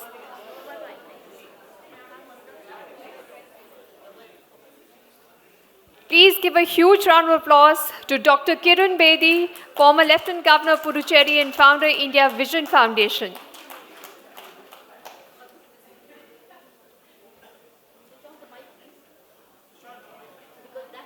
That's a very big platform. It hides you more. Friends, I have an announcement to make. Friends, I have an announcement to make, which will delight you all. Yes. This will make you बहुत खुश. Can I have your attention, please? Lovely. ये जो function है, ये एक बहुत ज़बरदस्त एक movement की शुरुआत हो सकती है. हो सकती है ना? जितने भी award winners हैं और जितनों भी ये active role play किया है, ASSOCHAM की leadership, अनिल, इनकी ASSOCHAM की leadership में, मुझे अनिल को, मैं इनको जानती हूँ, आज बहुत पुराने, ये काम जो लेते हैं बहुत आगे ले जाते हैं. ये हमने कुछ लिमिटेड प्रिजन्स में नहीं रखना है, हमने इसको मूवमेंट बनानी है और आपके थ्रू, अवार्ड विनर्स के थ्रू मूवमेंट बन सकती है जो कि नेशनल मूवमेंट है. और एसोचैम सारे अवार्ड विनर्स को और हम ऑर्गेनाइजर्स को जिन्होंने ये रोल प्ले किया है, जो भी इधर एनजीओज भी जुड़े हैं, एक पूरा एक ग्रुप बनेगा और उस फॉर्म में एसोचैम की लीडरशिप में, चाहे ऑनलाइन मिलेंगे ताकि आपको किसी को डिस्टर्ब नहीं करें, ऑनलाइन मीटिंग कर सकते हैं अनिल. हाँ, सो करके और हम लोग अपने अपने एरियाज में इसको एंटरप्रेन्योरशिप में ले जाएंगे। मुद्रा स्कीम से लिंक करके महिलाओं को ऐसी मशीन खरीदें और अपना काम, और उनको ट्रेनिंग स्किल दें, और वो अपने घर के लिए भी फायदा, नेबरहुड के लिए फायदा, उनके लिए कामकाज बन जाएगा। तो मुद्रा स्कीम तो है ही है। अब मशीन कहाँ से खरीदनी है, ये अनिल ढूंढेंगे। ट्रेनिंग कहाँ से ढूंढनी है, अनिल ढूंढेंगे, राइट। तो हम लोग ट्रेनिंग भी दिलाएंगे, मशीन भी दिलाएंगे मुद्रा स्कीम से। प्रिजन्स में भी सरकार को बोलेंगे पैसा दे दो, जहां सरकार पैसा नहीं देती एनजीओ दे देंगे, सरकार देगी। आजकल का माहौल बदल रहा है तो वो मिलेगी, क्योंकि ये विमेन वोट है। इसमें याद रखना, जब when you start working on women, you get women on your side saying हमारा ध्यान रखते हो। सो हम इसको अब वेट नहीं करेंगे, ये सख्त जरूरत है घर घर की। सिर्फ औरत को प्रिजन में नहीं, औरत बाहर नहीं, अरे लड़की को भी जरूरत है, आज यंग टीनेजर को भी जरूरत है, घर में भी जरूरत है। तो ये तो घर घर की कहानी है।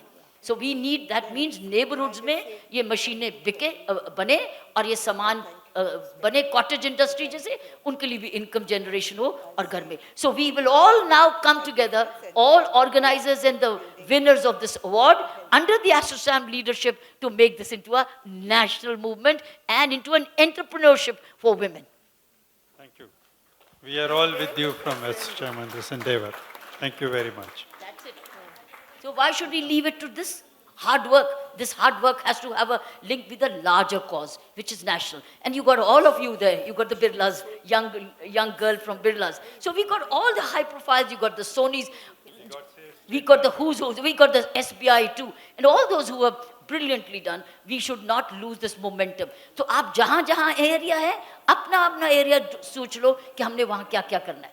प्रिजन्स में तो हम हैं ही आपके लिए, लेकिन बाहर भी जरूरत है, तो घर घर की जरूरत है। I would now like this to be converted into, I think we can convert this into an opportunity for a national entrepreneurship for women in need. घर घर, गाँव में भी, प्रिजन में भी, और नेबरहुड्स में भी, मुद्रा स्कीम के साथ लिंक करके। और मुद्रा स्कीम तो अब 20 लाख की भी लोन देती है, लोन बढ़ा दिया गया है। सो मेरा ख्याल है मशीन की, कौन मशीन मैन्युफैक्चर करता है, कौन मैन्युफैक्चर करता है, ये भी आइडेंटिफाई करें। मशीन को लोन पे भी दे दिया जाए, मदर तो अपना मटेरियल भी दे दिया जाए। इस घर घर की कॉटेज इंडस्ट्रीज को बनाना है। That is, I think, the way forward. Thank you very much. I think it's been very inspiring day, and I have no doubt what Kiranji is thinking. This can be made into a reality if we all come together. And you know, this is a movement that individually we can't win, but collectively we can all win. Thank you very much. Yes, and 50% of the country is women, and 50% when they come forward, then only we can have Viksit Bharat. Thank you very much, and please join in. Thank you. It's now a healthy and a Viksit Bharat. उसमें health होगी, women's health, teenagers की health. I think this is a great opportunity. मैं आपका धन्यवाद करती हूँ, आपने मुझे यहाँ बुलाया, और एक और मूवमेंट के साथ आपने, most of all I want to thank you.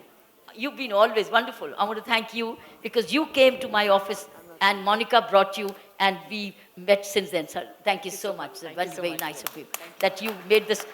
You actually invited me here because Monica told me कि आप बुला रहे तो मैं क्या जरूर आऊँगी। नहीं, thank you so much. Thank you so much. Thank you.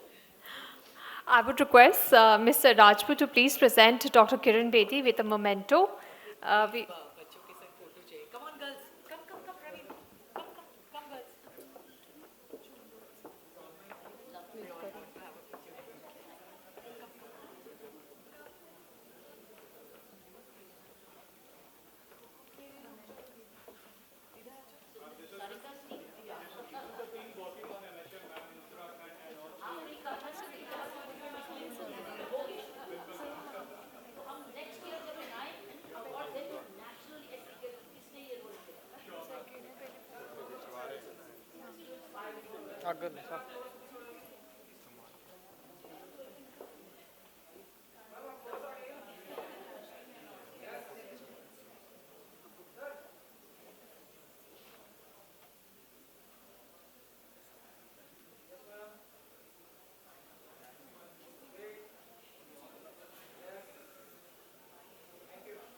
I would now request Mr. Anil Rajput to please present a memento to Dr. Kiran Bedi.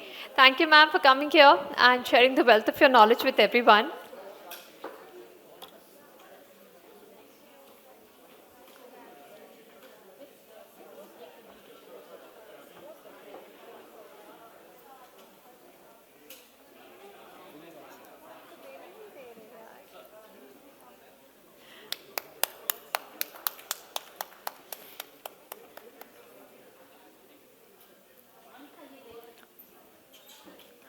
Thank you, ma'am, for coming here. And I would like to thank everybody here for their presence. Thank you so much for your show of support.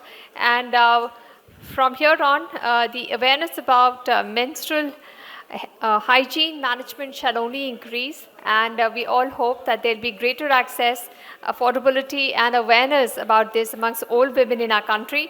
Thank you all for joining us. And please do join us for lunch.